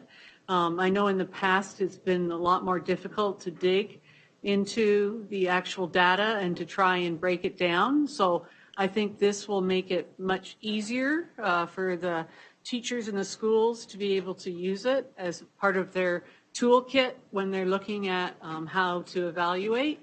My question is more around some of the actual testing. I know from year to year, I've heard from different people that the actual testing changes. And how are you going to be creating more consistency so that when you're looking at the data, it's more consistent from year to year? Great question, very operational in nature, and Dan has a team behind that. He'll explain right now how they do it. Yeah, thank you. Through you, Madam Chair, to the trustee. We would say that our assessments are very consistent from year to year. The scrutiny that all of the test items go under in regards to how they're, from the process of being created, they're created by educators throughout the province. They go through a screening process, then all the test items are field tested as well, and then they're evaluated by our psychometricians. And so we have hundreds of thousands of student performance that evaluates every test item, and again, linked back to the curriculum. So we're probably the most reliable, most valid assessment that you'll find as part of a large-scale assessment. So We would say they're very consistent. Where they change, however, is when a new curriculum has been implemented, right? So you had a new math curriculum. You're about to have a new literacy curriculum as well. But even that, with our team, we took a look at all of the previous test items for mathematics, and we use similar ones because the strands are similar and the expectations still remained in the curriculum. And we compared performance from previous results to current results from 21-22, and we've analyzed those results as well. And there was a dip in the performance, as you would expect, based on the pandemic and the disruption that occurred with student learning. So those are the consistent scrutiny that all of our items go under, and the evaluation to see whether a test item is actually implemented in the assessment is very well scrutinized by our team at EQAO. Thanks, Dan. Next question, and then. Thank you. So again, if I can just remind trustees, the presentation today was about the tools that are around the EQAO versus EQAO results and those pieces. So I have questions about some of the different changes that have been made to the test, but I'm saving those for offline because we are a little bit crunched for time. So if you have questions regarding the tools that were presented to us tonight, Trustee Ruggiero, you're next up. Thank you. And through the chair to our presenters, I did want to highlight something that they mentioned in their presentation, which was mental health supports for students. So I just wanted to ask about how are these developed, and are students a part of the process when we think about the mental health supports in EQAO? Yes, we'll explain how they were developed. And yes, students, we have a student advisory committee that Dan will talk to you about. But yeah, go explain how we proudly develop these various mental health supports that are right on the dashboard of the EQO test itself. Yeah, thanks, Dr. Montgomery. So wonderful question from the student. We know mental health is obviously a great concern, and so that's why we began the process of moving on to the use of technology for the assessments. What were ways that we could allow for some visualization, for some deep breathing? School Mental Health Ontario were some of the resources, some of the connections that we have. We have an advisory committee made up of professionals as well in that area, but probably the biggest one was our student advisory committee. We have students from across the province that provided really good feedback as to how we could minimize some of the stress and anxiety that students experience. And anecdotally, we're hearing that there has been less stress, less anxiety, because students are very familiar, one, with using the accommodations available in the platform, but also using technology to perform the assessment. So, and we've used our students committee to do videos as well. They've just put out a whole bunch of videos. Well, you can do this, and just really reiterating, that there's only really one assessment that has an effect on achievement, and that's the OSSLT, which is a graduation requirement. All of the others are not part of report cards, not a part of your grades that go into it, except perhaps grade 9, where there may be a percentage that you use for the final results. But we say it's a snapshot in time, and the teacher uses this with all the other assessments available at their fingertips as well. Thank you. Trustee Ahmed. After looking at that report, through you, Chair, after looking at the report, I just see how strong is our school system is, and I really wanted to congratulate all our staff and good job, Dr. Ennis. Great, thank you very much. So Dr. Montgomery and Mr. Koenig, thank you so much for your presentation this evening. As I said, I do have some questions that I will connect with you offline, not necessarily about the tools that you provided, which I think are great helps, particularly for the personalization that there's there, but I can connect with you offline, and I think there probably are some other trustees that might have some questions too. So thank you. Yes, we do have a copy of the presentation that will be shared with trustees. I was going to say, please share the presentation with everybody in the room. Make sure everybody gets a copy, and make sure that everybody has our emails, Dan, Brenda, our new executive assistant, and mine. If you'd like to compile your questions, give us a phone call. Our lines of communication, I continue to repeat this, are open for you and to you at all times. Perfect. Thank you so much. And the phone numbers have just been shared. So thank you so much. Have a great Good night, day. and in Portuguese, boa noite. Obrigado. Thank you. Okay, we are now up to our consent agenda. For approval, we have the Halton District School Board minute meeting from the meeting of May the 17th, as well as the receipt of information, including the order paper, the board report schedule, the policy and procedure review schedule, the administrative procedure updates, and trustees' professional development planning standing committee report. So I'm going to put the motion on the floor and then check if there are any items that would like to be pulled. So be it resolved that the Halton District School Board approve the consent agenda and receive the information items for June the 7th, 2023. Trustee Amos, would you like to make that motion? Yes, please. And Trustee Ahmed, would you like to second that? I do second that. Thank you very much. Are there any items that need to be pulled for discussion this evening? Great. Seeing none, are there any objections to approving the consent agenda? Once again, seeing none, the consent agenda is approved by unanimous consent. That brings us up to our moved forward item. I'm not going to call it our ratification action items because it is not one of them, which is item 4.3.5, the Safe and Healthy School Policy Report number 23108. Superintendent Fowler, if you want to come to the floor to discuss, please. This again is not to be voted on until our next meeting, so this is for information for that. Thank you. Thank you, Chair Shuttleworth, and through you, Chair Shuttleworth, to trustees.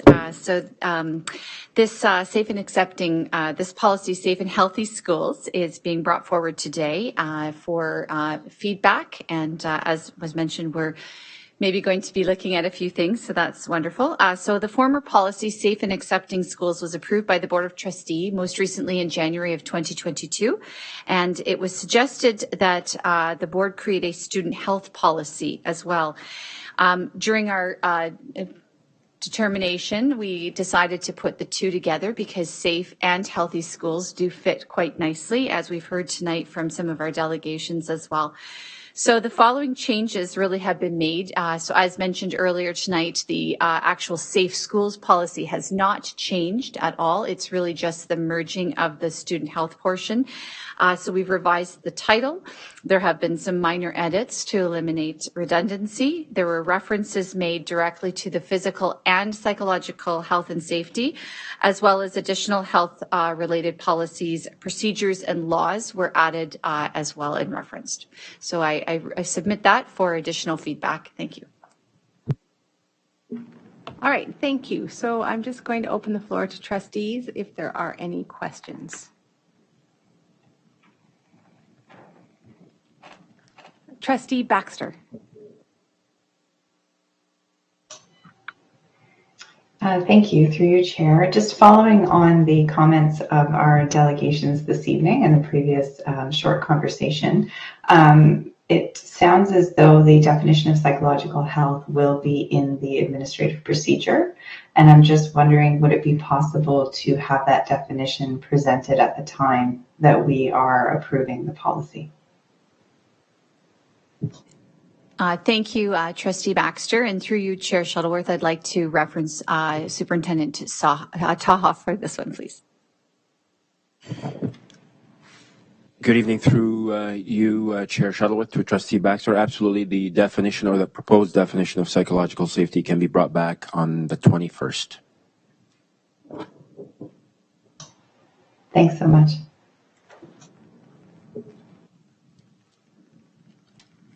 Thank you. Seeing no further questions, I have one quick one. So again, what you were speaking about before was looking at the idea of sort of the ripple effect of this policy and how it might impact other policies. Those policies will then come back to us as well to take a look at how they are going to be adjusted?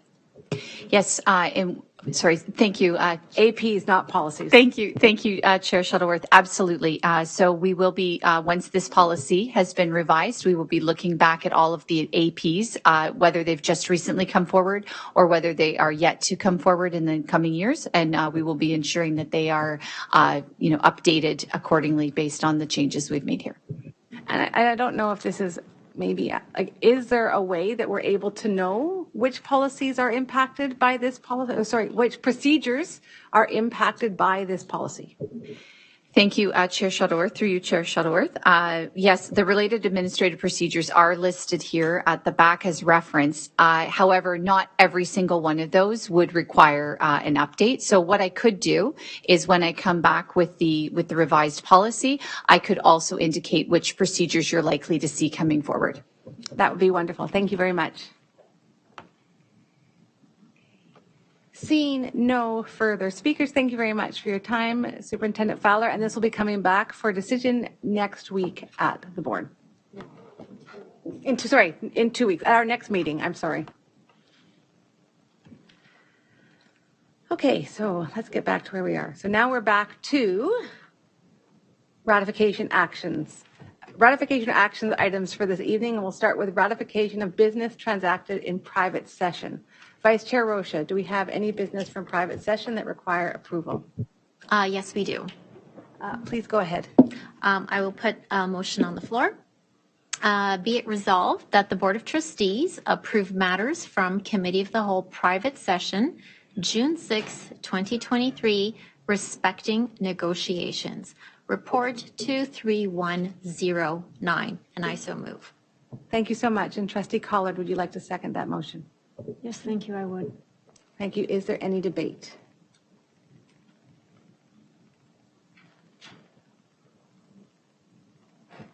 Seeing none, if everybody can go to their question and cast their vote, please. In favor. Thank you so much, Trustee Gray. Thank you so much, and that carries unanimously.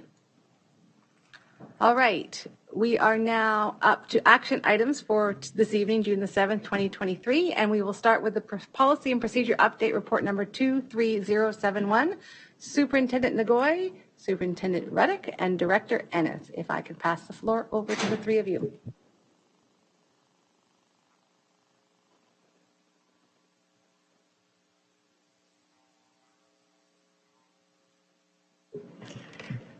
So good evening, trustees. We're here to present the SEAC Advisory Committee policy as well as the governance policy.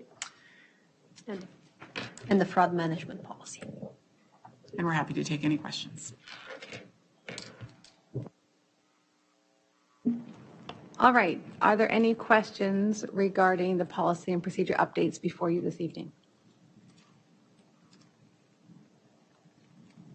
Seeing none, I will put the motion on the floor. Be it resolved that the Halton District School Board approve the Special Education Advisory Committee policy and governance procedure appended to Report 23071 as Appendix A and Appendix B. Be it resolved that the Halton District School Board approve the Fraud Prevention and Management Policy appended to Report 23071 as Appendix C. Trustee Baxter, would you like to move this motion? Yes, I would, please. Thank you. And Trustee Amos, would you like to second that? Yes, please. All right.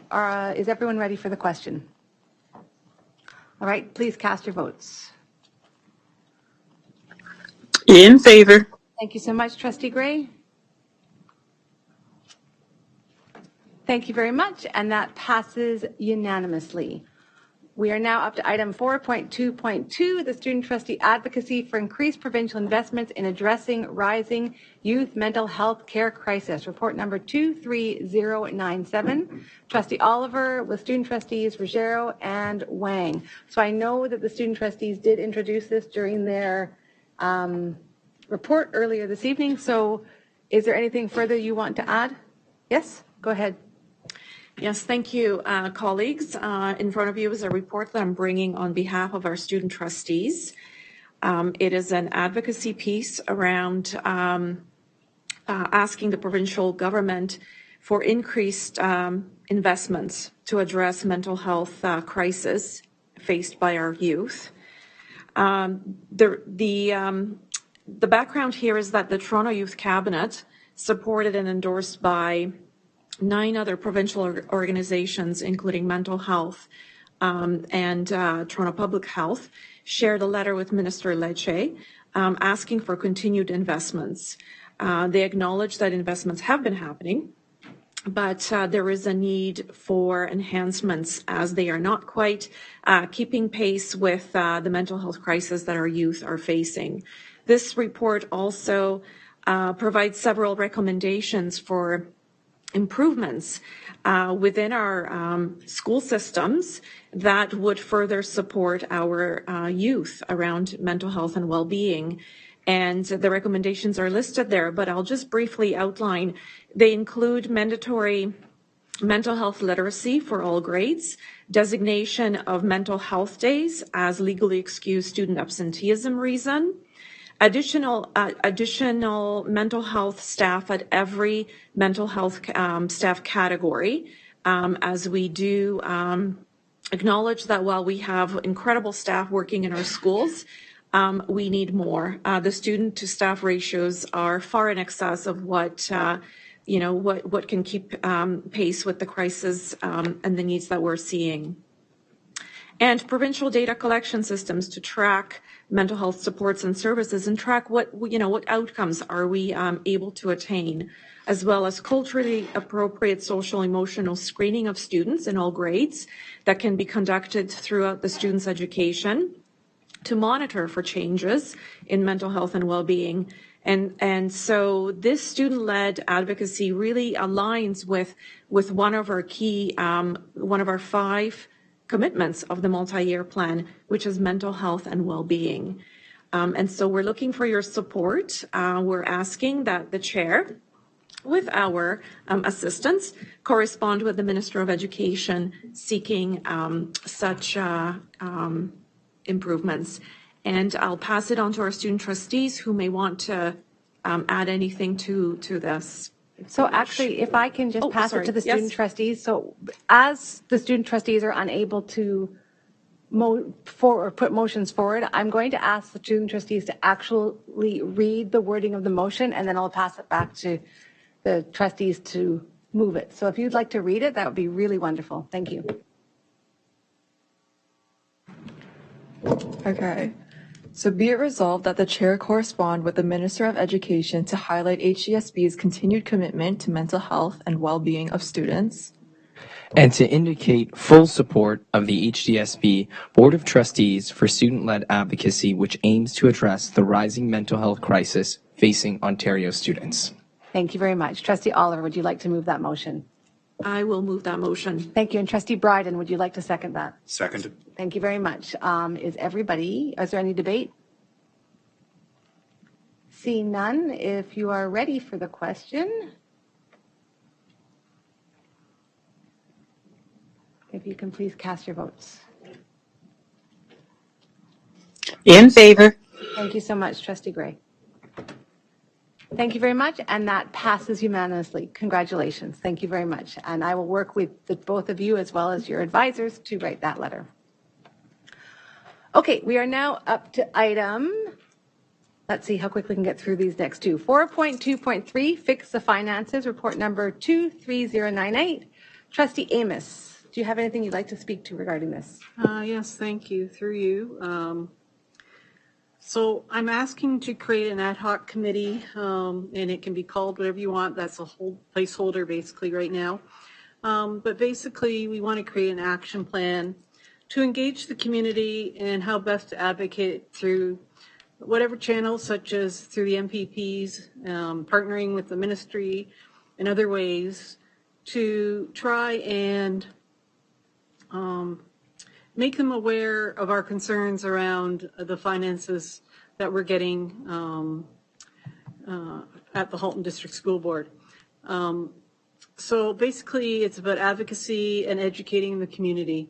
I shared what we had done in the past. I believe we need to build on that and go beyond, but it's there for your consideration. Thank you so much. So I'll put the motion on the floor and then open the floor for questions. So be it resolved, the Halton District School Board create an ad hoc committee to create a public awareness campaign currently called Fix the Finances to raise awareness about how the HDSB is financed, the repercussions of reductions in funding, and create an action plan to return to the board for approval before the next budget process in February of 2024. Trustee Amos, would you like to move that motion? Yes. And Trustee Daniele, would you like to second that? Yes, I would. Thank you so much. We do have some questions, so Trustee Collard. Thank you. Yes, I was hoping that we could find out tonight, since it's an ad hoc committee, you can have up to 5 trustees on the committee. My first question would be, is that your intention to have up to 5 trustees on the committee? And when you return to the board with an action plan, but before then, we would have to have terms of reference for the committee. So would you be able to develop terms of reference by September? I'm sure that could happen. Thank you. Thank you. Trustee Zhang. Thank you, through Chair. I have a question. So this is a fixed financial. We need to compare the current year and the funding from the government and the previous year. As I know, several years before that during the pandemic, the government funding mode changed. And how can we compare with current year funding mode with compared to the funding mode before the pandemic? Then we can have a comparable, so we can compare the different funding mode and see where we need to have more fundings from government. Thank you. Trustee Zhang, it sounds like you want to be on this committee. Thank you very much. Seeing no further speakers, I will check if everybody's ready for the question. There we go. And if everybody can please cast their votes. Thanks. In favor. Thank you, Trustee Gray. Thank you very much, and that passes unanimously. That brings us up to, I think, the companion motion, item 4.2.4, letter regarding HDSB funding, report number 23099. Trustee Amos and Trustee Gray, do you have anything you'd like to speak to? Thank you again through you. Trustee Gray and I felt it was important to request that the chair write a letter to the ministry sharing our concerns about how the provincial funding has been allocated. And basically, if you read the motion, it lays out most of our concerns. I don't know if Trustee Gray has anything to add. Trustee Gray? No, that would be fine. I think the motion as it stands is quite, it gives quite an explanation, and I think it actually produces quite a good amount of information to take forward through the letter that would be then created and forwarded to the ministry. Wonderful. So I will read the motion. Be it resolved. Oh, sorry, Trustee Collard. Before you read the motion, could we add in there that this would be copied to OPSPA, to be copied also to all MPPs? All right. So before I read the motion, is that friendly amendment good for you? It does say it at the bottom of the report that it should be need to share concerns with the Minister of Education, local MPPs, OPSPA, and all other public school boards in Ontario. Wonderful. Okay. All right. So I'll read the motion. Be it resolved that the chair of the Halton District School Board, the HDSB, write a letter to the Minister of Education sharing the concerns of trustees in relation to the provincial funding allocated to the HDSB for the 2023-2024 academic year. Trustee Amos, would you like to move this motion? Yes, please. And Trustee Gray, would you like to second that? Yes, I would. Wonderful. Thank you very much. If everybody is ready for the question, if you can cast your votes, please. In favor. Thank you again, Trustee Gray. Wonderful, and that passes unanimously. I look forward to receiving lots of support and help in writing this letter. Thank you so If you much. look at the I know, report. I know. So thank you very much. We're just going to take a 5-minute comfort break and we will start again at 9 o'clock. Thank you, everyone.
I'm just talking to Jean Grace. She is here as well. We're just working on a tech issue. Okay.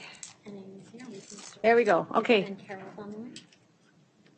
All right, we are ready to go. We are now up to item 4.3, items for deferred action for at our next board meeting. The first one is item 4.3.1, which is the procurement policy, report number 23110, Superintendent Nagoy and Director Ennis.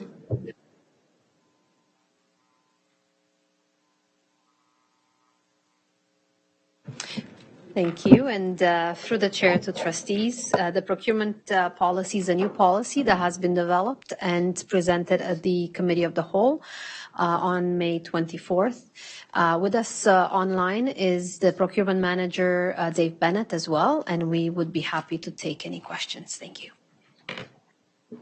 All right, thank you very much. We have, as Superintendent Nagoy said, Dave Bennett's online to answer questions as well if any trustees have questions regarding the procurement policy.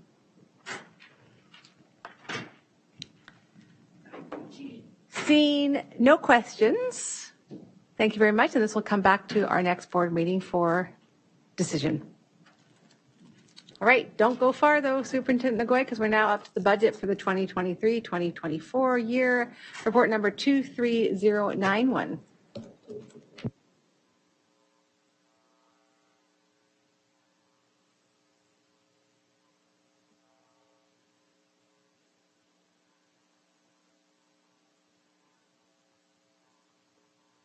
All right, so we are getting to the end of our budget development process for 23-24, and we have just a short presentation that summarizes the results of our budget process. You have seen in more details, and we've discussed it at the last two May Committee of the Whole meetings. Just quickly, the budget development process is based on the foundation of supporting the multi-year plan strategic priorities, the annual operational plan, which is in draft before you this evening for approval at the next board meeting, annual capital plan, special education plan, taking into account our risk profile and those threats and opportunities that we have to keep in mind as we achieve our strategic objectives, as well as all the regulatory compliance and enveloping provisions.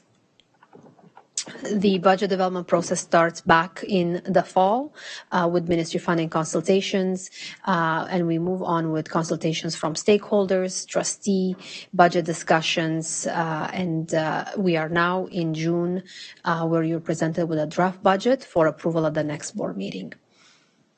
So just a few highlights for the budget that is in the report and the attached budget book that has been linked to the report that contains all the details. The operating budget for approval is $881.8 million. The capital budget for next year is $108.3 million. Overall, we have a compliant budget, and a compliant budget, as a reminder, is a deficit budget within 1% of the provincial allocation.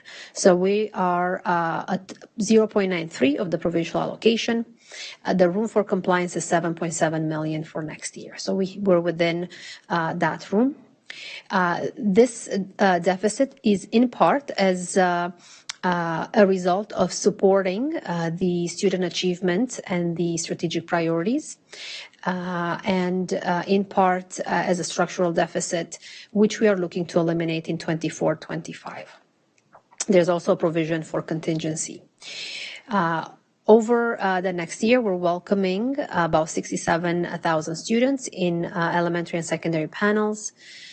We are looking budget over budget at an increase of 935 more students year over year. And as we look at the revised budget, we are looking at 635 increase in our enrollment.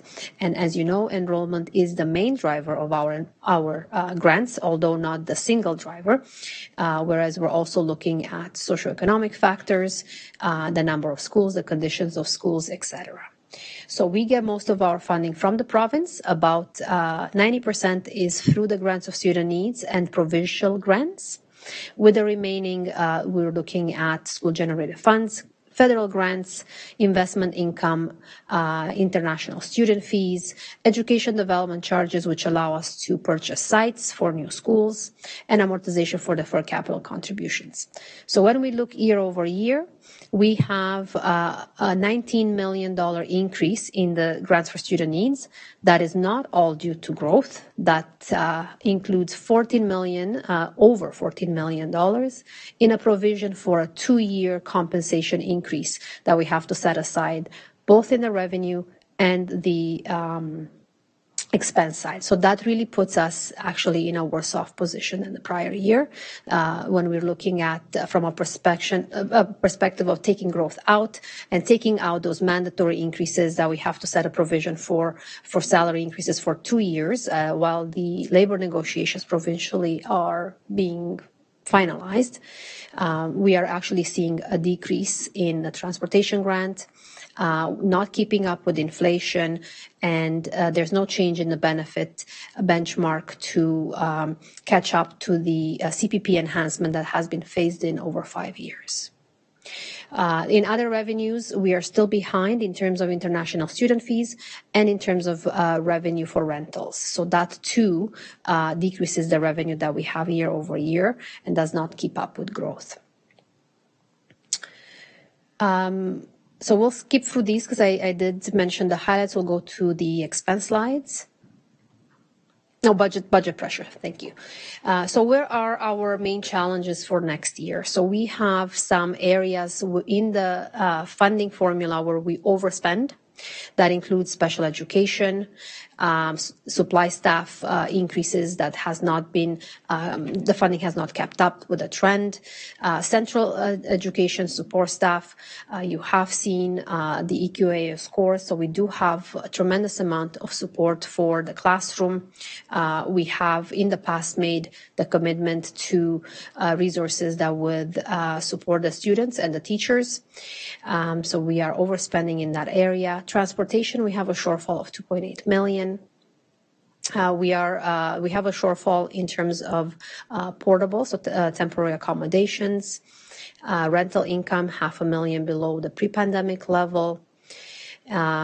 Statutory benefits is one of the big ones. It's $1.4 million annual increase, but that only looks at that 0.2%. When we look at the full 1% implementation over the 5 years, it's a $7 million cost to the board. So that's a cumulative impact. And remote learning. Remote learning is not funded at an additional amount, and it results in incremental increase in the staffing complement because of inefficiencies of how we have a small student cohort and how they come from different schools.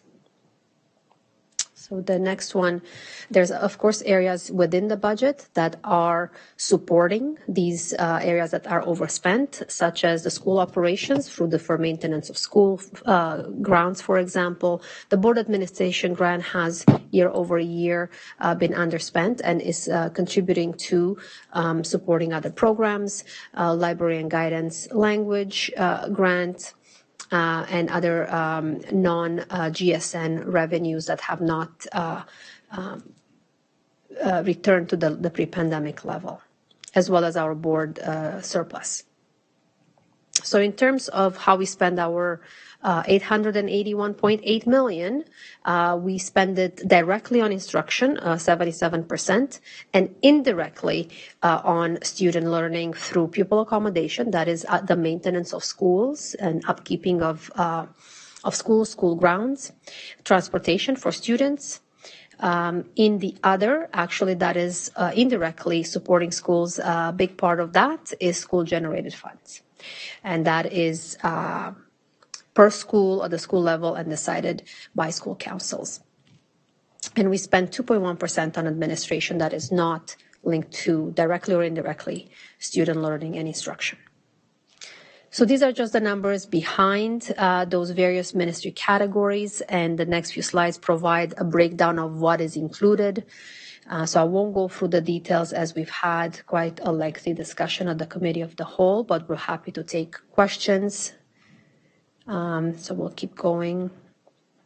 In terms of FTEs, what I wanted to point out is that when we look budget to budget, We do have 7 FTE increase. And as you remember, budget to budget, I had mentioned that enrollment is up 935 students.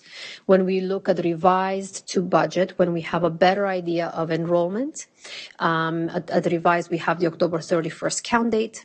We are 53.9, so almost 54 less staff because there were additional funds that have been announced in year. So they're captured in revised budget and the full-time equivalent for staff are captured as well. So we're actually 54 staff less than revised and 635 more students than revised. Some of the additions in this budget, some of the new positions are listed here. There is a math instructional program lead for special education. That is a new position. There are a number of instructional resource teachers to support early reading intervention, learning disabilities, and the de-streaming supports.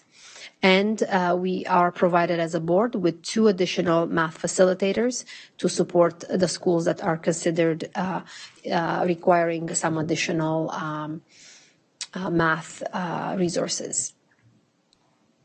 From the surplus, we are proposing that we continue with the graduation, the third graduation coach for Black students, add a graduation coach for 2S LGBTQ+ students to support them, have an additional of free educational assistants, 45 student supervisors that mainly support the special education program, and continue with the research officer, the temporary research officer, as we see an increasing and continuous need for data and data-driven decisions. So that's a total of $630,000. And these are the continuing initiatives from the prior year that we've made a commitment for the duration of the multi-year plan. And the capital budget, $108.3 million. It's fully funded by these ministry sources. They are capital sources with the exception of the accumulated surplus, which is for the administrative building center that was approved by the board. As you know, there are no additional capital revenue sources to maintain this building. So it has to be from accumulated surplus and only from savings in the board administration and governance grants. So the main projects for next year is completing Milton number 12, building and purchasing land for Milton number 13th. Oakville number 3 construction, Oakville number 5 starting construction and land purchase, finalizing the land purchase on the Oakville Northeast High School, and ongoing construction as well as the major renovation projects. I'm not going to go into them because there is a capital plan as well that is on the agenda. So financial position, as we've mentioned, $7.2 million, which is the middle of this schedule. This is our ministry schedule for compliance. So it's $7.2 million deficit, $1.9 million of that being from the top line that is unappropriated or not allocated internally by trustees, 4.8 from the student achievement set aside reserves, and there's a couple of upgrades to systems that have had money set aside, as well as the administrative facility, which was previously approved by the board.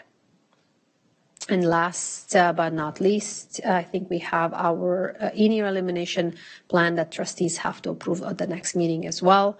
And the main reasons why we have the deficit and what are some of the things we're going to look at eliminating next in 24-25. So with that, we're going to go through, I think, that's it, actually. We'll go for questions. Thank you. Wonderful. We have several on the floor right now. Trustee Collard. Thank you. Through you to the superintendent. So when we negotiate at the central table with the 3-party negotiation, the union, the government, and us, one of the things that OPSPA always seeks is fully funded compensation. But what we're seeing on the slides isn't fully funded compensation. How do the wheels fall off that bus? because we're supposed to not be out of pocket for staffing. Thank you, and that's an excellent question. And through the chair to Trustee Collard. The labor negotiations have a provision for what the government has put forth right now because the agreements haven't been negotiated. They will be adjusted based on where the parties will land. The problem with unfunded benefits that we've mentioned, those are federally statutory benefits that have been enhanced over the last 5 years, so they are outside of the central negotiation. However, through the years, we've been mentioning to the ministry that the funding should be updated, the funding formula should be updated to reflect that. So my understanding is that they are looking at it for next year, that they are looking at it with respect to if that impacts the contribution into the pension or offsets before they can make a decision. So it is, from my understanding now, on the Treasury Board's radar, and we're going to continue to advocate because that is a really big cost pressure that if we did not have that, we would not have a deficit. So it's very difficult for us to make a decision to reduce services to students and programs because we're not funded for CPP contributions. May I follow up?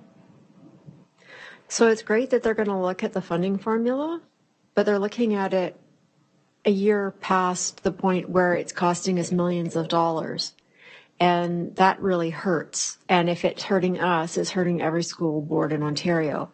And I know that I've seen headlines in the newspapers about how boards are struggling to balance their budgets. And we've had a balanced, like a truly balanced budget since this government came in 5 years ago. Why have they not noticed that nobody can balance the budget on the amount of money that they're giving us? I don't understand why we continue to have this situation where we're clearly being underfunded. And we're not alone in this. It's not just our board, but we are also the lowest funded board in Ontario. So, and then that's on a per pupil basis. You know, it's amazing that we're able to do the work that we do in this board, given how underfunded we are. And that's just a commentary, but it blows my mind that the government continues to underfund us, knowing what it costs us to do business. Thank you. Trustee Oliver. Thank you, through your chair, to Superintendent Nagoy.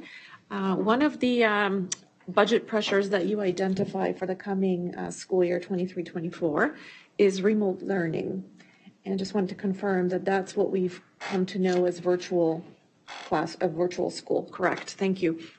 So this is a model that, despite the fact that it is viewed as not in the best interest of students in terms of their social, emotional development, was mandated to the director to be provided, right, by the Minister of Education, and yet is not apparently being funded, right, as it creates a budget pressure for us. So anyway, it is a commentary. It's very unfortunate that something is being mandated and not funded to be provided, and it's not an ideal program to begin with. It was meant to be used during the pandemic. I understand there will be some students who benefit from that, but by and large, it is not in their favor. So anyway, just it's great that we do have those two initiatives that came to the table just prior to this presentation around, addressing the funding formula, looking at, how we can work with the ministry to better fund our education system. Thank you. Thank you. Seeing no further questions, I just have a couple. So I look at First of all, the largest area of our overspending is in special education. So $17.5 million overspent in special education. And I know that yesterday SEAC passed the special education plan, but I'm just wondering as we move forward to look at how we can creatively shift that funding. Just an idea, I don't know, but just trying to think about how we can maybe use that money in a way that spreads wider without spreading thinner. I'm just spitballing ideas. My question is, 7.5 million over in supply staff, is that seen as a ripple effect from the staff shortages from during the COVID pandemic? The 7.5 million shortage between expenses, so the budget on supply staff replacements and the funding is in relation to where the funding has remained. And what we've seen, and whether it's in part as a result of the pandemic, the restrictions, you have to stay and isolate, etc., that has put a lot of pressures on the board and provincially, not just our school board, but the funding formula hasn't caught up to that trend. Certainly, we are monitoring the trends for the following year to see if it's normalizing. But at this point in time, if it continues, the gap is 7.5 million. All right, thank you. And then I do have, I guess it's a question, I don't know if it would be for you, but I know that you spoke of a shortfall in international students. What is our board doing to try to reinvigorate that recruitment of our international students? If I can take that question through you, Chair to Chair. There was a slowdown in the recruitment of international students, obviously, with some of the pressures that came through the pandemic. And we visited a conference 2 weeks ago where all the boards were represented. Most boards were all in the same situation, and they're rebounding right now and trying various initiatives to recruit students. And we're looking at a number of various strategies to bring in both elementary and secondary students. So we can't promise the level will get right back to where we were, but we're trending the right way. All right, thank you very much. Okay, seeing no further questions, I know we have talked about this on numerous occasions. So again, thank you so much for your report. We appreciate it. We will be coming back next week for decisions. So for those of you who want to brush up on their facts, to ask extra questions, I'm sure that Superintendent Nagoy will be available offline via email if you do have any questions. So thank you so much for your presentation. All right, we are now up to item 4.3.3, which is proceeds of disposition strategy, report number 23093. Superintendent Gadet, the floor is yours. Thank you and good evening. Through the chair to trustees, I'm here to present proceeds of disposition strategy. As detailed in the report, we're pleased to have wonderful grants for new schools for the region, but at the same time, we're worried that the funding model hasn't caught up. And with that, we want to be careful before we go to tender on our Northeast Oakville High School, that we've got some provisions in place. And so with that, this report's coming forward. And I want to go back to 2011, 2012, prior to my time here at the board, when the Board of Trustees did an initiative around Close the Gap. They invested $26 million to undertake a body of work that included elevators and accessibility, library upgrades, life skills, special education, all gender washrooms. We did electrical upgrades to accommodate air conditioning, completed artificial turf projects, as well as projection upgrades in classrooms. And through that process, upon my arrival, 2 projects were deferred so that we could reinvest some of our funding to support number 11, Rattlesnake Point construction. And so with that, that's part of this report. Appendix A identifies a couple outstanding commitments that the former Board of Trustees had to air condition Nelson on the 2nd floor and also Burlington Central air conditioning. So these are included in the strategy to honor that past commitment that was made. As well, we've allocated significant funds to help support and make our business case stronger to the ministry for our number 1 priority for the Milton District High School addition to accommodate the growth. in that area. That'll include an addition to the school, science and tech upgrades, as well as possibly a childcare and much other renewal at the school that's required. And then lastly, allocating some funds to Paul A. Fisher. Again, that's an open concept school that requires some wall construction, FDK upgrades, childcare, and renewal upgrades as well. So we believe that these commitments will make those business cases stronger when they go to the ministry, and as well will support some of the board priorities if we commit these resources prior to going to tender, because otherwise we'll have to potentially put more skin in the game, which we've already done for 7 other projects. So pleased to take any questions. All right, thank you. Are there any questions for Superintendent Cadet? Trustee Collard. Yes, actually my questions are for the next report, sorry. Okay. Seeing no questions, this report will come back to us. Don't go far though next week, or at our next meeting, which is in 2 weeks' time. The next item, which is 4.3.4, which is Facility Services Schools Renewal Program, report number 23092. Again, Superintendent Cadet. Thank you. And again, through the chair to all trustees, pleased again to bring forward this report for our school renewal program for next year. I am pleased that our funding has gone up approximately $458,000 through school renewal allocation and our school condition improvement funds. That hasn't changed the strategy very much, I'll say, in Appendix A.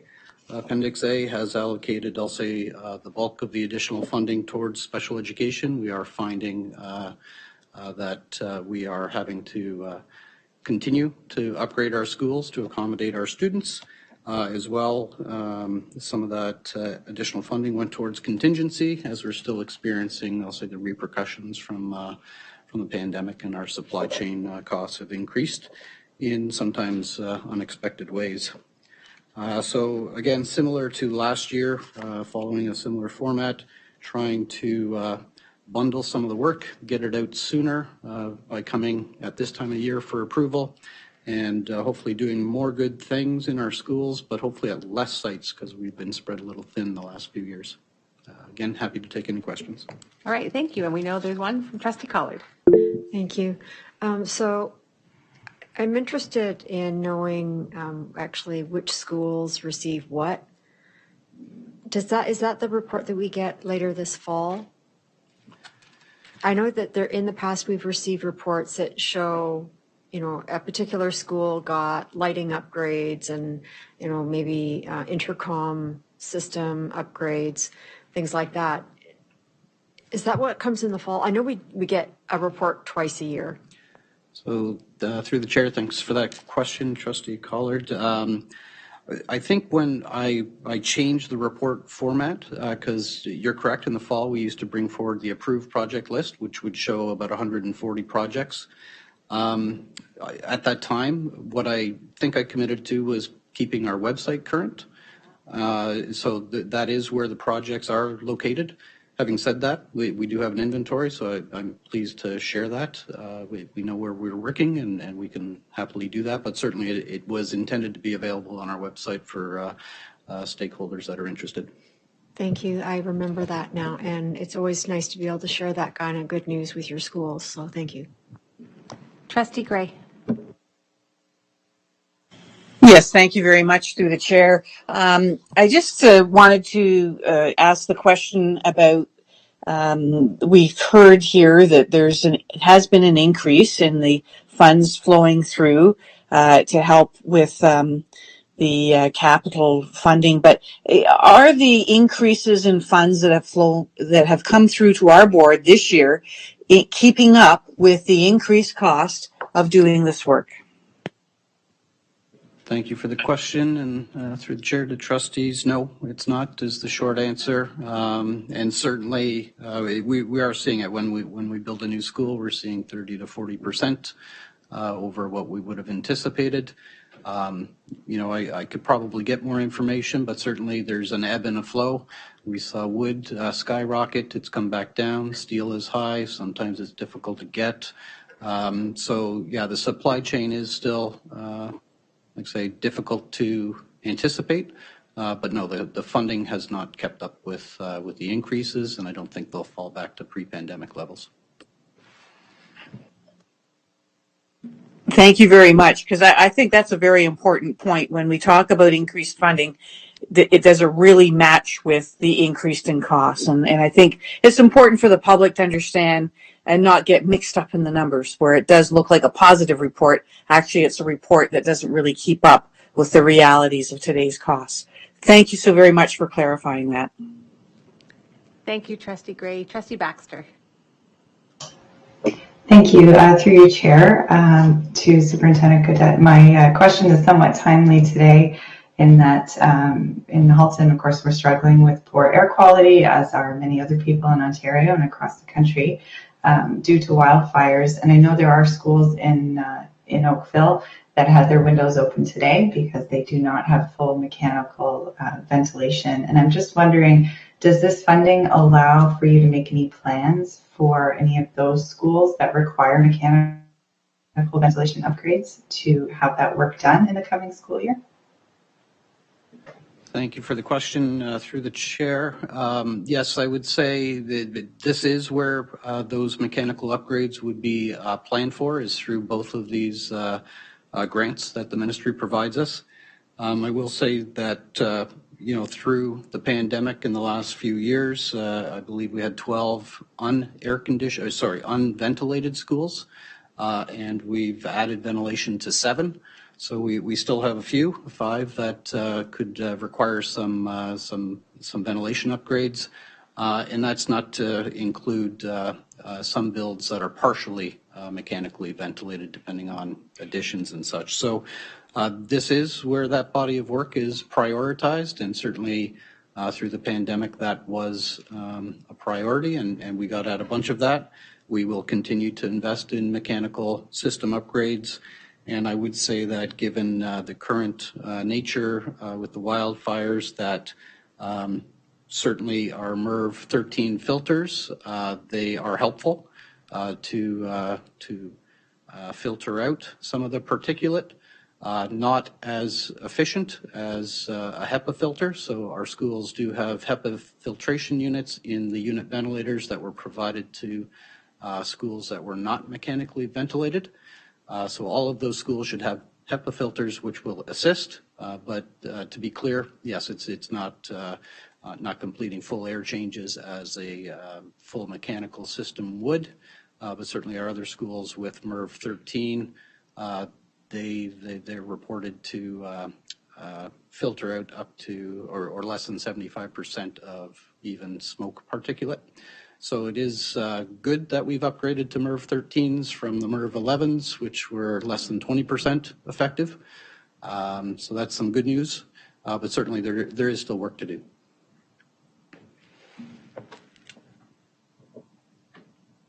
Thank you. Vice Chair Rocha. Yes, through you, Chair. I'm glad we're doing a lot of improvements to our schools. I do have a question regarding schools that are not fully accessible. If I wanted to find a list of which of our schools weren't fully accessible to our students and staff, and where they are in the priority to becoming fully accessible, is that something I would find on the website as well, or is that something different? Thank you for the question through the chair to trustees. I'll say that's a body of work that we're currently working on. There is a list based on my experience. We need to reassess the list. For example, a school like Tom Thompson, which recently had a little ramp put at the front door, that school was not accessible if you were in a wheelchair, as an example. So one of the things that I've reported to the Accessibility Coordinating Committee is that we'd like to reconvene an audit of our facilities to help us identify the priorities. So while we've had a priority list that we're picking away at, we've also had new students join move through our system that we're trying to accommodate as well. So our priorities have been not as strategic as I would like. We've been reactive a little bit, and so that's forced us to adjust some of our work. But that is something that I'm working on, and we'll be pleased to hopefully finalize something that I can provide to the Accessibility Coordinating Committee for kind of feedback to ensure that we're got the right priorities and that they're in alignment with the needs of the system. All right, seeing no further questions, this report too will come back in 2 weeks' time to our next board meeting for decision. Thank you very much, Superintendent Cadet.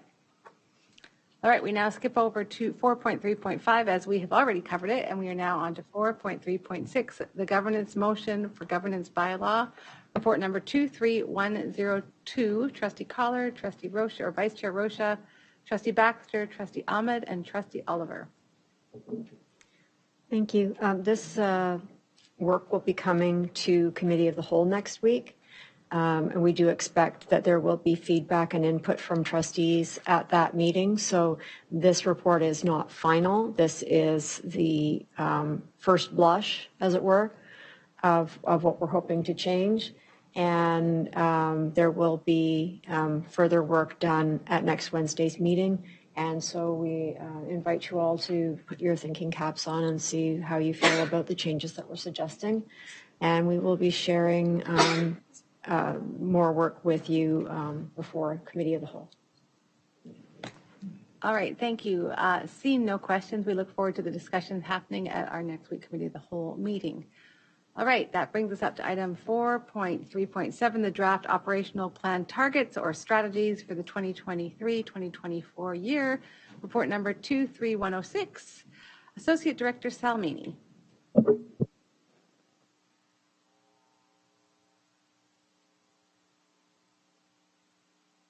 Good evening, trustees. Before you, you have the draft operational plan for 2023-2024, and this plan is developed annually in the spring in preparation for the coming school year. The actions and strategies support our multi-year plan.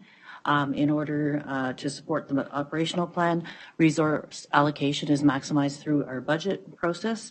The operational plan also addresses items in our corporate risk profile. The strategies will be implemented collaboratively with many departments throughout the school year, and you'll receive an in-year update as well as a year-end update at the end of the plan, at the end of the school year. So we would be happy, since it is a collaborative report, to answer any questions that you may have. All right, thank you. We have one, Trustee Oliver. Thank you. Through your chair to Associate Director Salmini. Thank you very much for this. For each goal, I see a number of really great and ambitious strategies identified, and you do identify outcomes as well. May I suggest that you consider including data sources that you would use to track, I guess, whether you're reaching your targets and your outcomes. And that, I think, will also help you with identifying the baseline, right? And then be able to quantify what increase or decrease you might want to see. And in cases where there is no data source, you may, wish to engage with the research department on developing HDSB specific data tools, or look elsewhere to what else can be used. Thank you.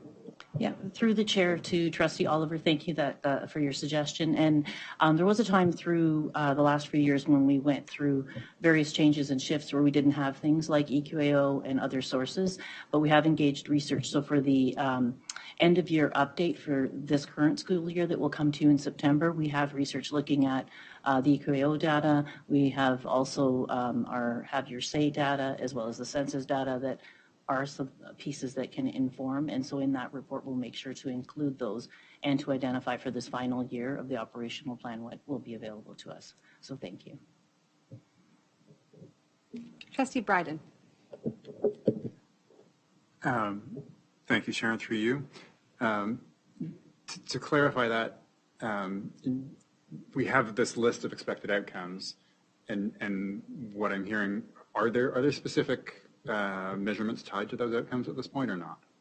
There are for many of them, but some of them we didn't have over the 4 years. So we set those data sources at the beginning of our multi-year plan, and then we had labor unrest, so there wasn't EQAO because that's one of the major data sources. We also had COVID, and again, we didn't have it, so we weren't able to track as we typically would over a 4-year plan. But given that last year things resumed and this year, research is working on what we can share and then put into for the final plan. Thank you. And some of it is qualitative as well. All right, thank you very much. Seeing no further questions, thank you very much. Associate Director Salmini, this too will come back to us in a couple of weeks' time. Okay, that brings us up to item 5.0, communication to the board. We start with some items for information. So again, these are not items that we will be voting on, but just for information for trustees.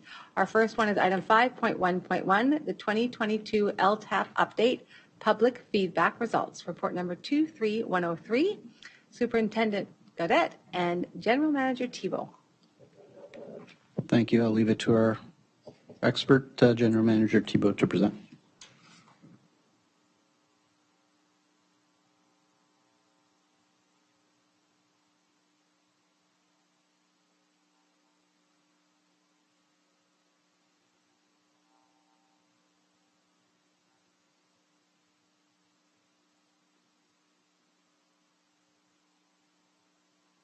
Through the chair to the trustees, so I'm just pleased to present the results of the feedback that we received thus far for the 2022 LTAP update. I just have a very brief presentation. We can get into more of the nuts and bolts of it next week at Committee of the Whole, and if there's anything that comes up through that. So without any further delay, we started the consultation between May 18th to May 29th in terms of gathering public feedback. As per our standard, we went through the HDSP social media. We had a news release to our media outlets. We used our school messenger service too to hit all the parents' inbox just so that they're aware that it was there, as well as links to the board website. And the board website included all of the LTAP materials, the report itself, as well as a few new tools that we've incorporated as we discussed in previous meetings. Vast majority of respondents were from the town of Oakville, and then an equal distribution within the other 3 municipalities. Again, the majority of our respondents were parents, so of the 225 responses, they were 199 were parents, and then the other ones were distributed between staff, students, and other community members. The one thing that we've noticed, and we definitely want to improve upon within this survey, is one of the questions we ask is, are you aware of what's happening in your community? Because at the end of the day, the whole goal of the LTAP is to raise awareness so that parents are engaged in our understanding of what's happening within their community. And for this round, I think that I'm hoping to get a better number in future years. About 38.7% of the community weren't sure of what was happening in their communities. So maybe the wayfinding through the document wasn't as successful as we would have liked to. We still had over 60% that knew what was happening. So I'd like to improve on that. In terms of the areas of response, as I mentioned earlier, the vast majority were in the town of Oakville. The highest concentration was in North Oakville, as well as ERA 116, I believe, which include Post Corners as one of the schools that are going to be impacted by the Oakville 3 and 5 boundary review. In terms of level of satisfaction, it's a little bit mixed throughout the board, where the most prevalent where people were equally satisfied and not satisfied were again with North Oakville and ERA 116, and predominantly we're assuming that that's based on the comments that we've read, not too keen on the upcoming boundary reviews, as well as some of the redirections that are currently being undertaken both at the elementary and the secondary panel within those areas as we're waiting for new schools to come online. In terms of the results, some of the key metrics that we're looking at is, the level of satisfaction, as I mentioned earlier, and I'd say the vast majority of people were either neutral or satisfied with what was planned within their communities, some not being at all. And in terms of, again, answering the questions, do you feel that you're better informed on what's happening within your community? I'd say, again, the vast majority felt like they were better informed, so we were successful there. And the other piece too, again, was the navigability of the document and us trying to make sure that, it was easy to access and get the information they needed. Here again, I think that we were pretty successful in terms of, it's easier to understand and get to the meat and potatoes of what's happening within their communities. So some main themes that we've seen within the community feedback is, again, individuals, especially the areas that we mentioned earlier that weren't too satisfied with what was happening, is that they're anxious to see new schools within their communities, and that those are available and redirections were to cease.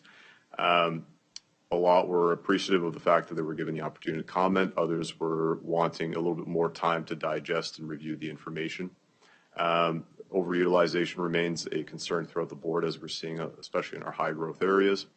There was some, positive feedback on the tools we provided and trying to figure out what ERA you're in, so you're not having to review the entire document to understand what areas you're being impacted by. And they're looking for a little bit more time to digest the survey, because it is a pretty involved survey. It does take time. So that's something we're looking into for upcoming years.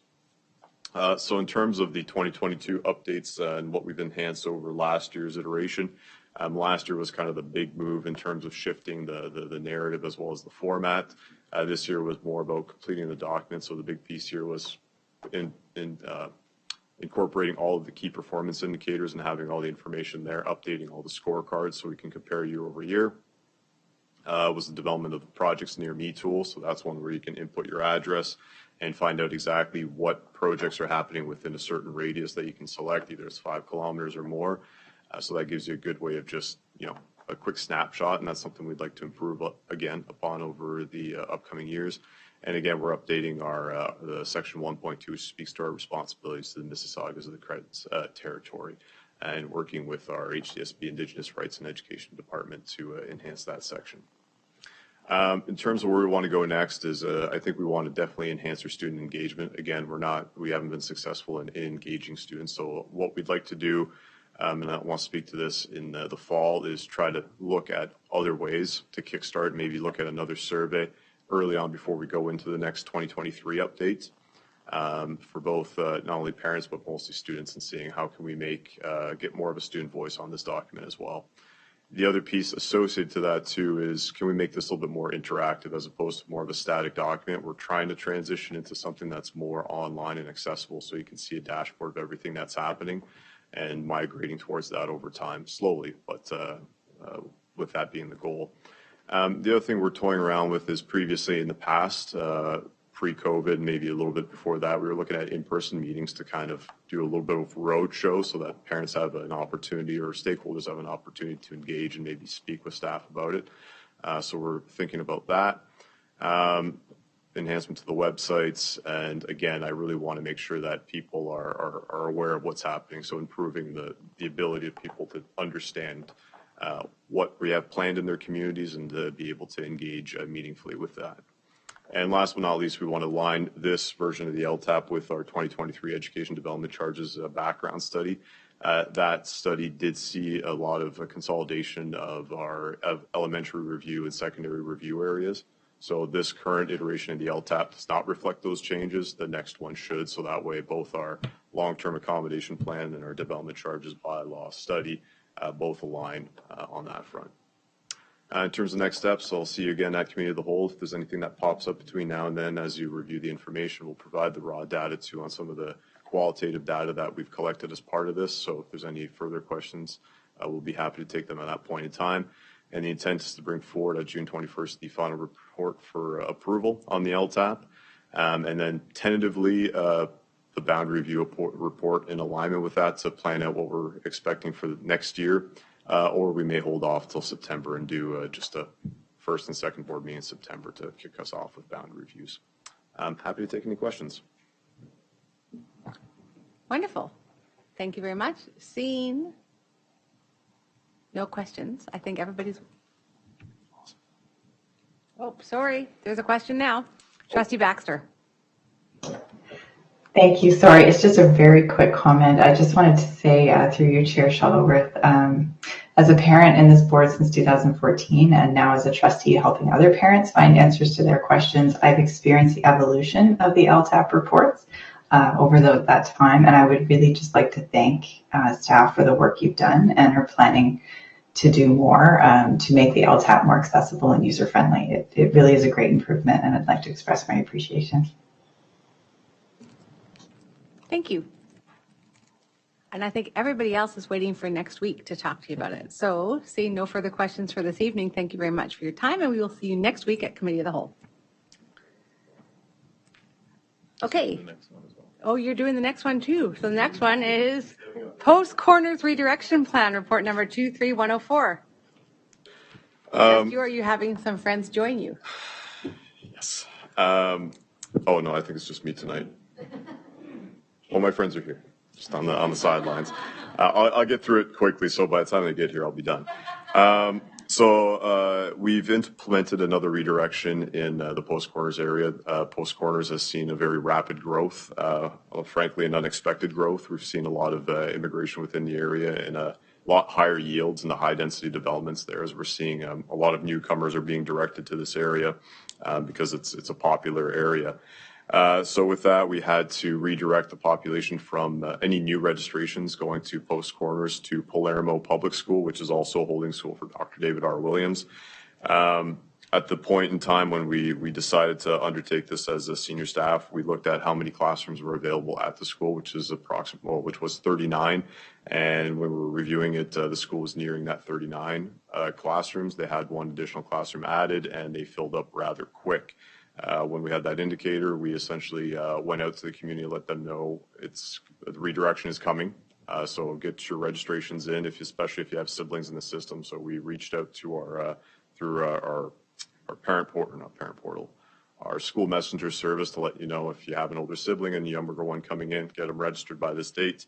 So we initially closed the grades 1 to 8 registration on the Friday after we announced the upcoming redirection.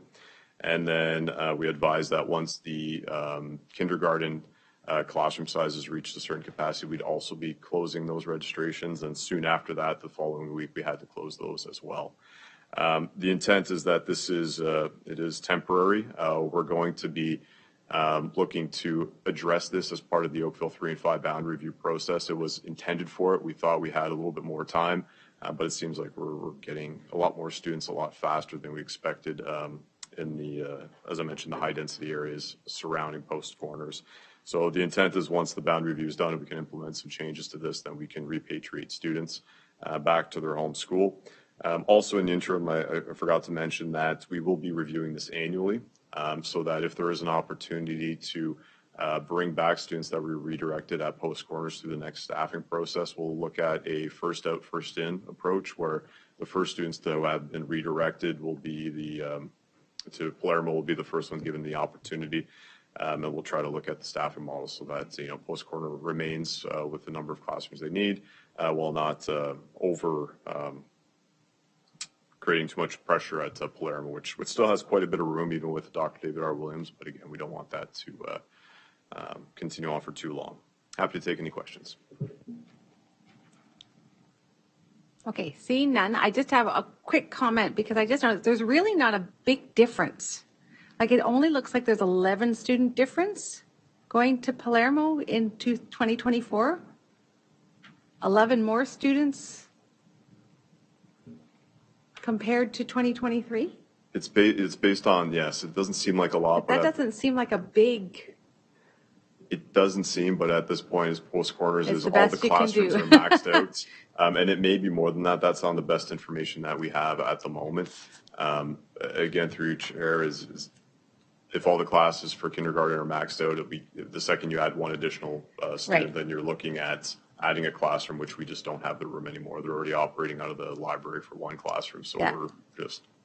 And I know it's so difficult with the overpopulation of schools. So thank you so much. And I know you'll do your best to try to repatriate children back to the school that's closest to them. So thank you so much. Thank you. Okay, we're now up to item 5.1.3, revision to the 2023-2024 school bell times. Report number 23095, Superintendent Nagoy.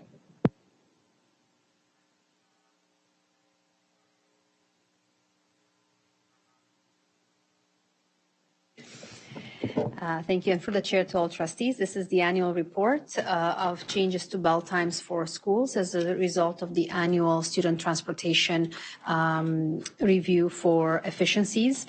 As it relates to our school board, we are looking at 4 schools that are impacted. 3 of them are as a result of the school and the principal's request in order to accommodate 2 40-minute nutrition breaks.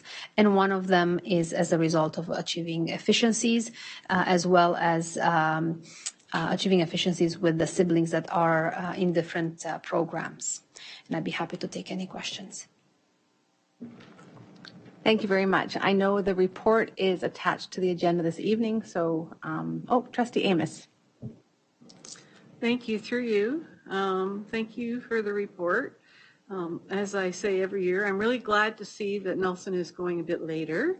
I do think high schools should be between 8:30 and 9 o'clock. It's the information is overwhelming, showing that secondary students do better later, and I'm hoping that the shift in the elementaries are not going to affect the secondary schools in those areas, causing them to have to go earlier, because that would be a crime.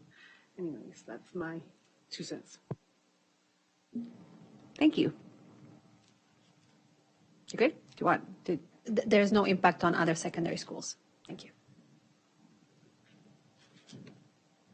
All right. Thank you so much for that report. And I know you're still there for our next report, which is the 2023-2024 annual home to school transportation review, which is somewhat tied into the bell time, which is report number 23096. Thank you. For the chair, to all trustees, this is the annual review of exemptions to the eligibility criteria, usually as a result of lack of infrastructure, so something that is related to health, well, I should say to safety in terms of walking distance. We have taken a look at all the current areas for exemptions as well as some historical exemptions. So you'll notice that in this report we have per municipality a number of exemptions that we are eliminating, starting with either September 2023 or September 2024. Be happy to take any questions. Thank you. Trustee Amos. Thank you, through you. So if when these exemptions go ahead, the families who, I know some are because there's no children anymore, I saw, but there are some that families are affected, they will be receiving letters quite in advance so that they are aware of the changes? And for the chair to Trustee Amos, yes, that's correct. So the exemptions for 2023, September 2023, they've already, I believe this week, the letters have been sent out. All right. Thank you very much. Again, there are no further questions, so thank you so much for your report. Wonderful. That brings us up to item 5.3, which is the, First of all, there are no notices of motion for this evening. And now that brings us up to item 5.3, which is the director's report. Under the director's report, there are several items, including an overview of his video, Terry Fox Foundation Student Achievement at Post Corners, and other. Director Ennis. Thank you so much, Chair Shuttleworth. For new trustees, this is an opportunity for the director to highlight a number of wonderful things happening within our board. Usually we play the video. I'm not going to play it tonight, but it highlights the commitments we have in the multi-year plan. Environmental leadership is the area of focus for this video, and it speaks to us getting into the classroom and getting into the schools to see how environmental leadership commitment is being played out in our board. So it's been emailed to everyone. So these Director's Cut videos really serves to highlight and illuminate our commitments in the multi-year plan, and they've been viewed thousands of times online, so they're accomplishing the work. And so I invite you to view it at your own leisure. Terry Fox Foundation, just want to say congratulations to all our schools who continue to support this event. We raised $225,000 this for the 2022 run, and to date we've exceeded over $5 million. So congrats to our schools, our students, and our families for doing a fantastic job. Last week, trustees and staff were able to join, along with family, Minister Lecce, as Babi Vignesh at Post Corners became won the first edition of the Space Brain Hack Challenge put on by the Canadian Space Agency. So congratulations to her. We're very proud of your accomplishments. We're also on June the 2nd at the Oakville No. 3 groundbreaking. We heard Superintendent Godet's report this evening. We were excited and we are thankful to the provincial government for the support. So as our community continues to grow, we continue to grow alongside it. Our young authors published their work from Sam Sharrett, and so there are two books. Young Liam's latest book called Liam's Hospital Stay reveals his experience as a kid, sick kids in Toronto. So congratulations to Liam. And I want to highlight that June is Pride Month, and I was proud to be a part of raising the Pride flag, the Progress Pride flag for the month of June, as we celebrate the historical and contemporary contributions of Two-Spirit and LGBTQ plus community. So we have a strong commitment to providing a respectful and inclusive environment, and I was thrilled to have members of QTAN, the Queer and Trans Affinity Network, join me in raising this flag. HDSB is once again first in planting a Miyawaki forest, or a tiny forest. It's a small forest that has a lot of different species, native species, that really create a mini forest in a small contained area. So we're thankful to Trustee Gray and other staff and students and families who were there planting this. Last year, we had the first climate-ready school grounds. I don't think we were ready for the smoke that we've experienced this week. I don't think the climate was ready for that one, but it's been a disaster in many respects. And so this is, I think, just evidence for us to continue to care about the environment, all of us, because we're all impacted, no matter where we live. And so I think this is something that we're going to have to continue to pay attention to and highlight as we move forward. And that is my report for this evening. Thank you very much, Director Ennis.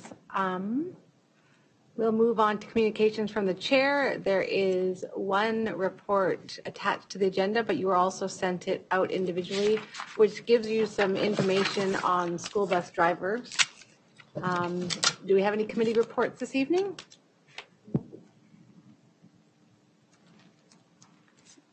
Trustee Baxter.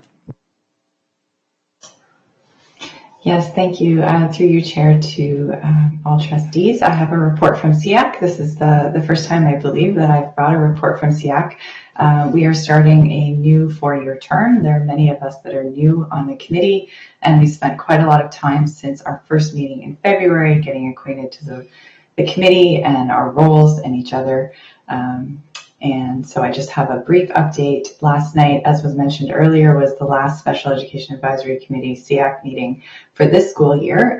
Members voted unanimously to approve the special education plan.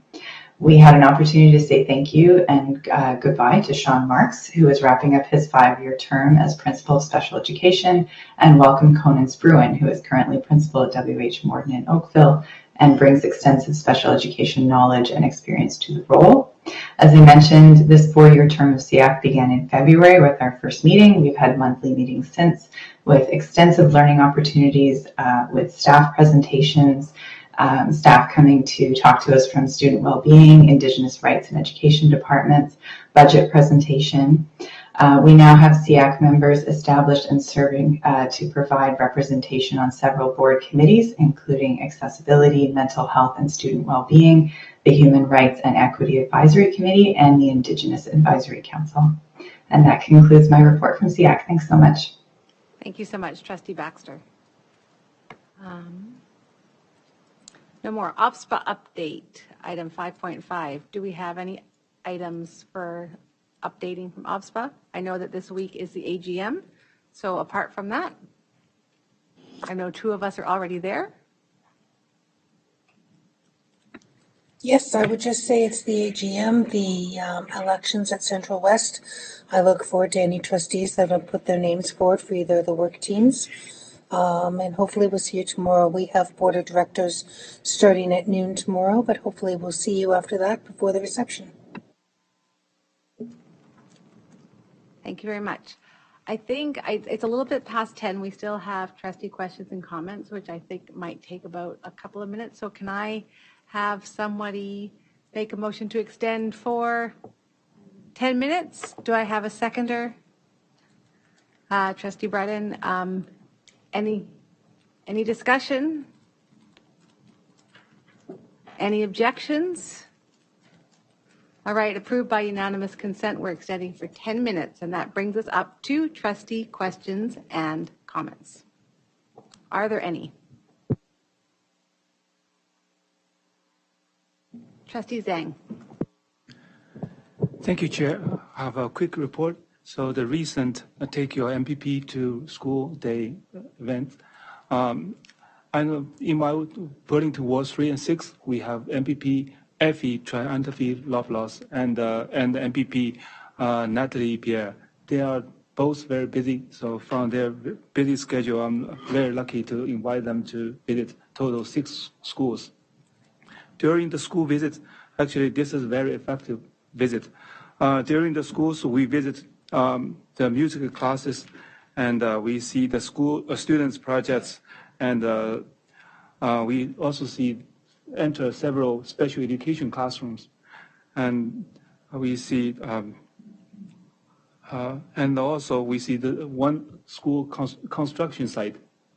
So we see a lot of different things, and we thanks the principals and vice principals' support for this visit. And I will recommend all our trustees to go to schools, and in the future, if we have the opportunity, and also invite MPPs to go to school, because we need to build a relationship with MPP. This is get their support from the government. Also, this is for us as a trustee. Then we know a lot of how the school is operating. Even I went to school a lot. Some like special education classroom, I never seen that. And so this is to better serve the public and serve the community. I think we need to go to schools. Thank you. Thank you, Trustee Zhang. Trustee Gray.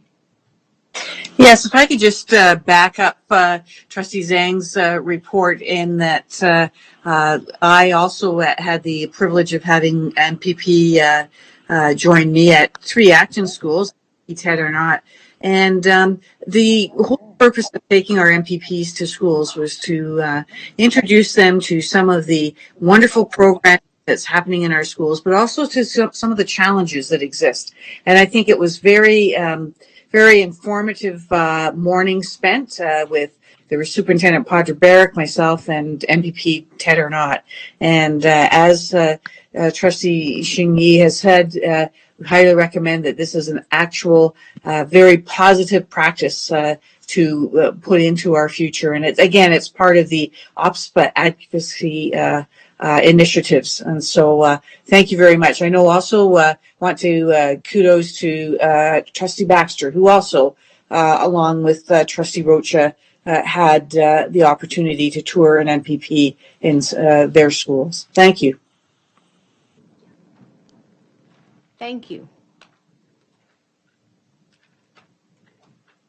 So, seeing no further questions from other trustees, I do have a question for Superintendent Petco. So, we have had some questions from the public regarding the raising of the pride flag. And there are people within the community who are concerned about the pride flag being raised on the same flagpole as the Canadian pole. I would just like the staff to give sort of an overview as to the rationale behind that. Thank you. I'm going to ask Superintendent Petco to respond.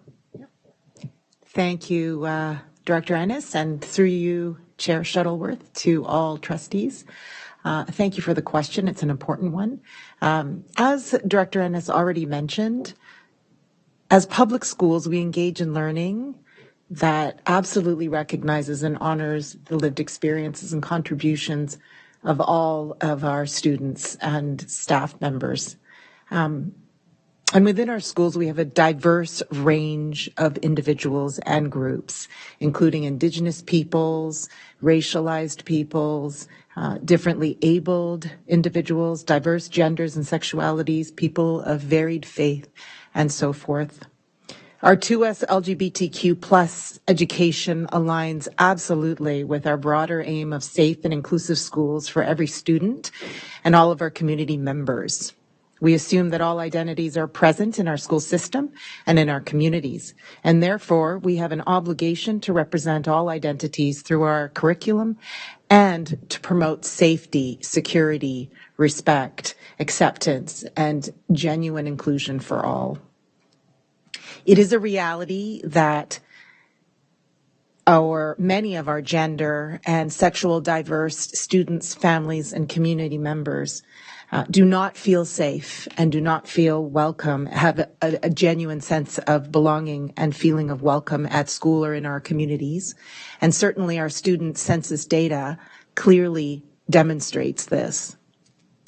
We also know that even not just Halton, but throughout the province, there are increasing incidents and experiences of bullying, harassment, and mental health issues as well among our 2S LGBTQ plus community.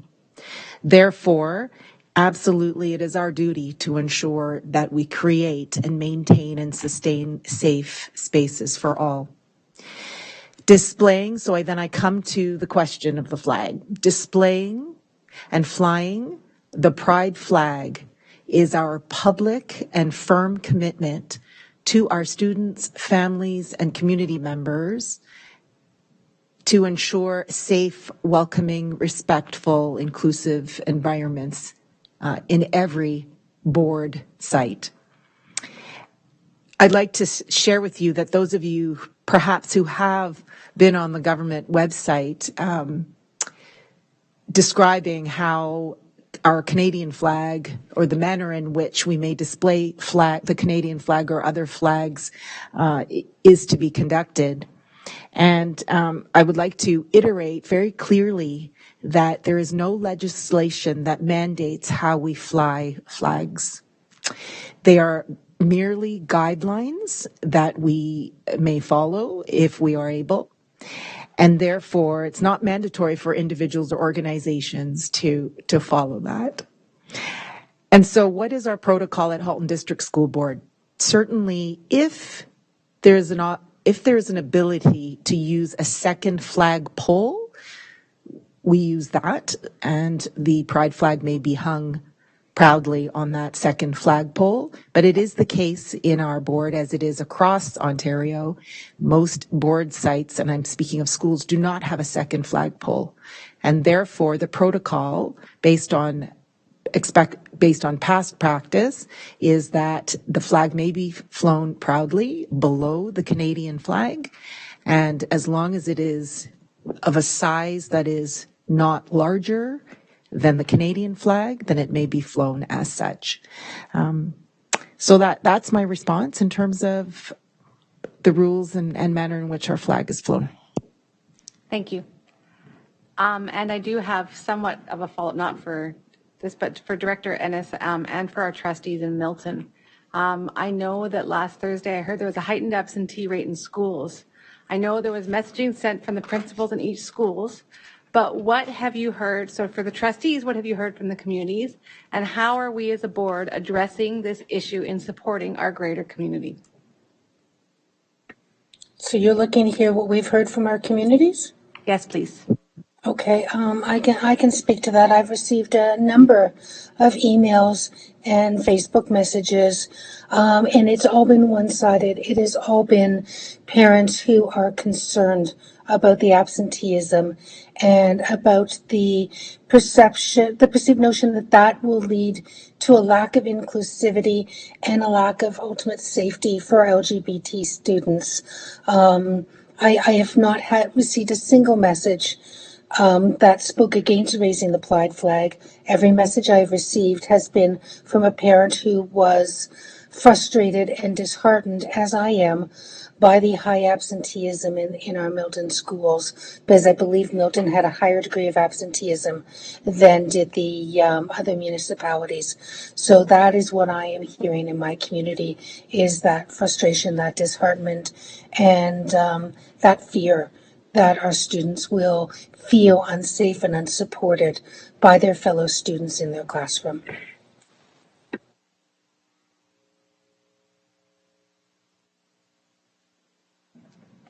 Okay, thank you, Chair.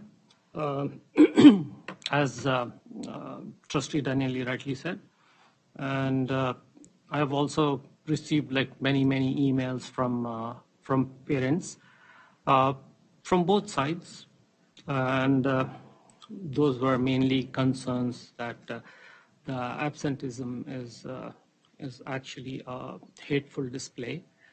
And also I received emails from the parents, other parents, like on the other side, saying that if somebody is peacefully trying to stay at home, that is not a display of hate or anything else. If they have any hateful banner or hateful slogan or display of hate, then that is hateful display. Staying at home, deciding to just keeping the kids at home peacefully is not hateful display. So both sides. So we don't tolerate hate here in any shape or form. And as we have reiterated many times, and we agree on many occasions that we keep repeating from time to time, that we believe in equality, inclusiveness, safe environment for all our children, regardless of what they believe or what they want to practice. And I just want to take time and say that what we saw on June 1st cannot be labeled as hate, because some schools, some parents have approached me saying that the principals and the teachers are targeting the students who were absent on June 1st.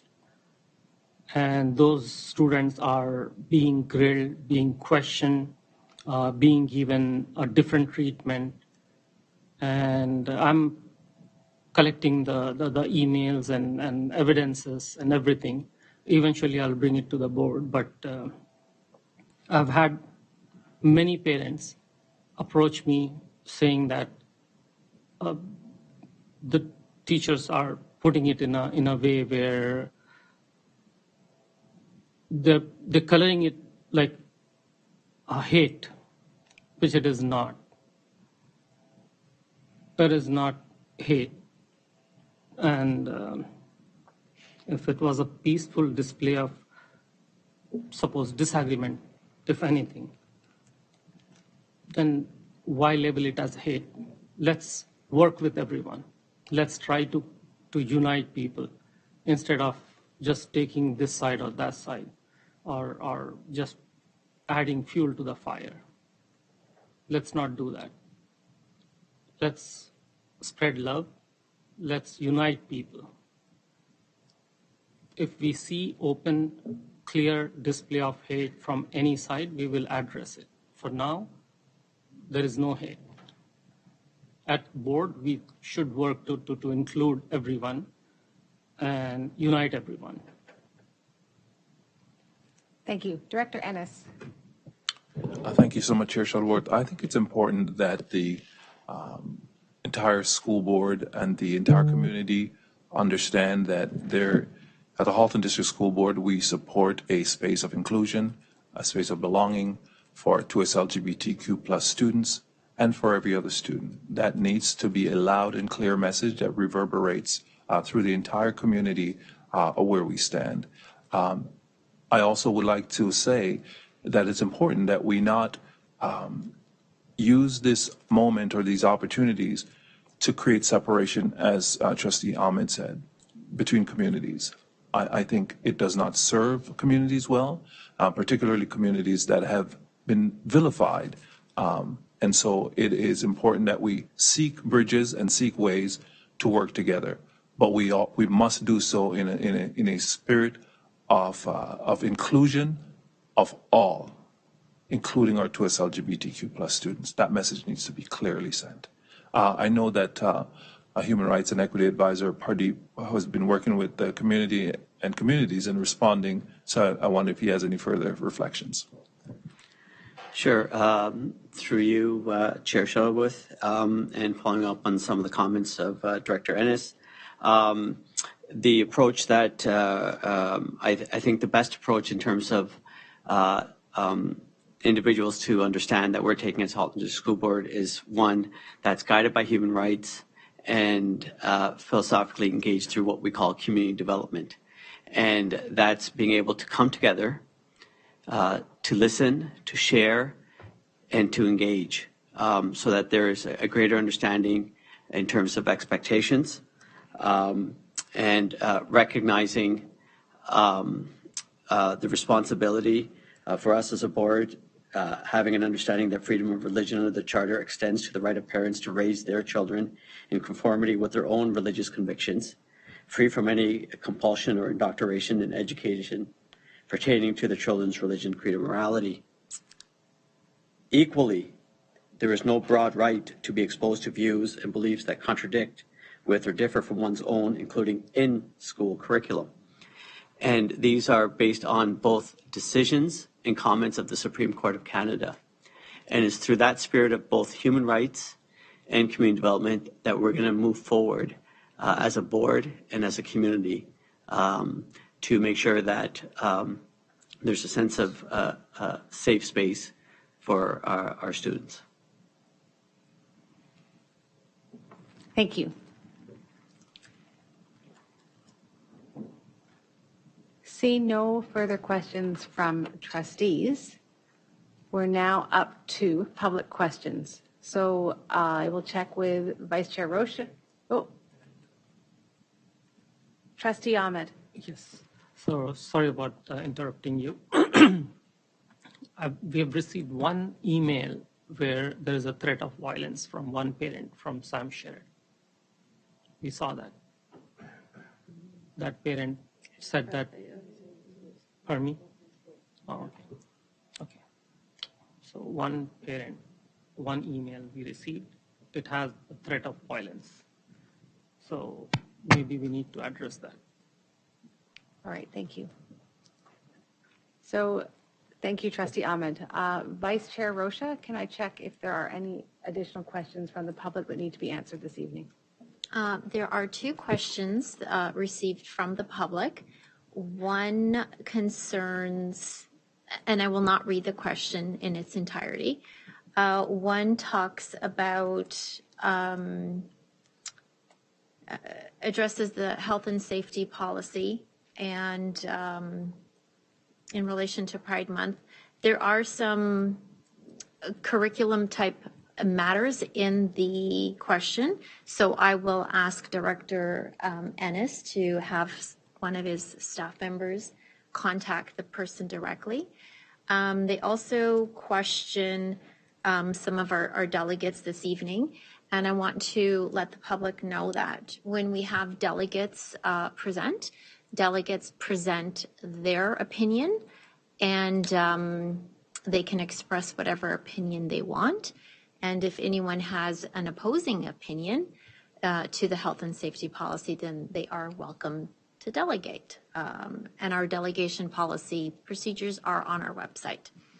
The other question we have this evening pertains to flying the pride flag. Some of those terms have been addressed. And the other matter that's in the question, I will also have Director Ennis have a staff member reach out because it does pertain to matters that are outside of a trustee's purview. So if you did submit a question to us this evening, someone will be reaching out to you in the next couple of days. And that is all. Thank you very much. So again, for those in the public out there, the best way to get your questions answered is to contact your local trustees directly via email or telephone. You then also can look at the board website to find the trustee questions and comments for each board meeting, as well as delegate the board. So with that, we went a little bit longer than our 10 minutes, but we have engaged in a very long and fruitful evening this evening. So I'm thanking everyone for taking the time to be here. And with that, our agenda is exhausted, and I now call this meeting adjourned. Have a great night, everyone. Thank you. Have a good night, everyone.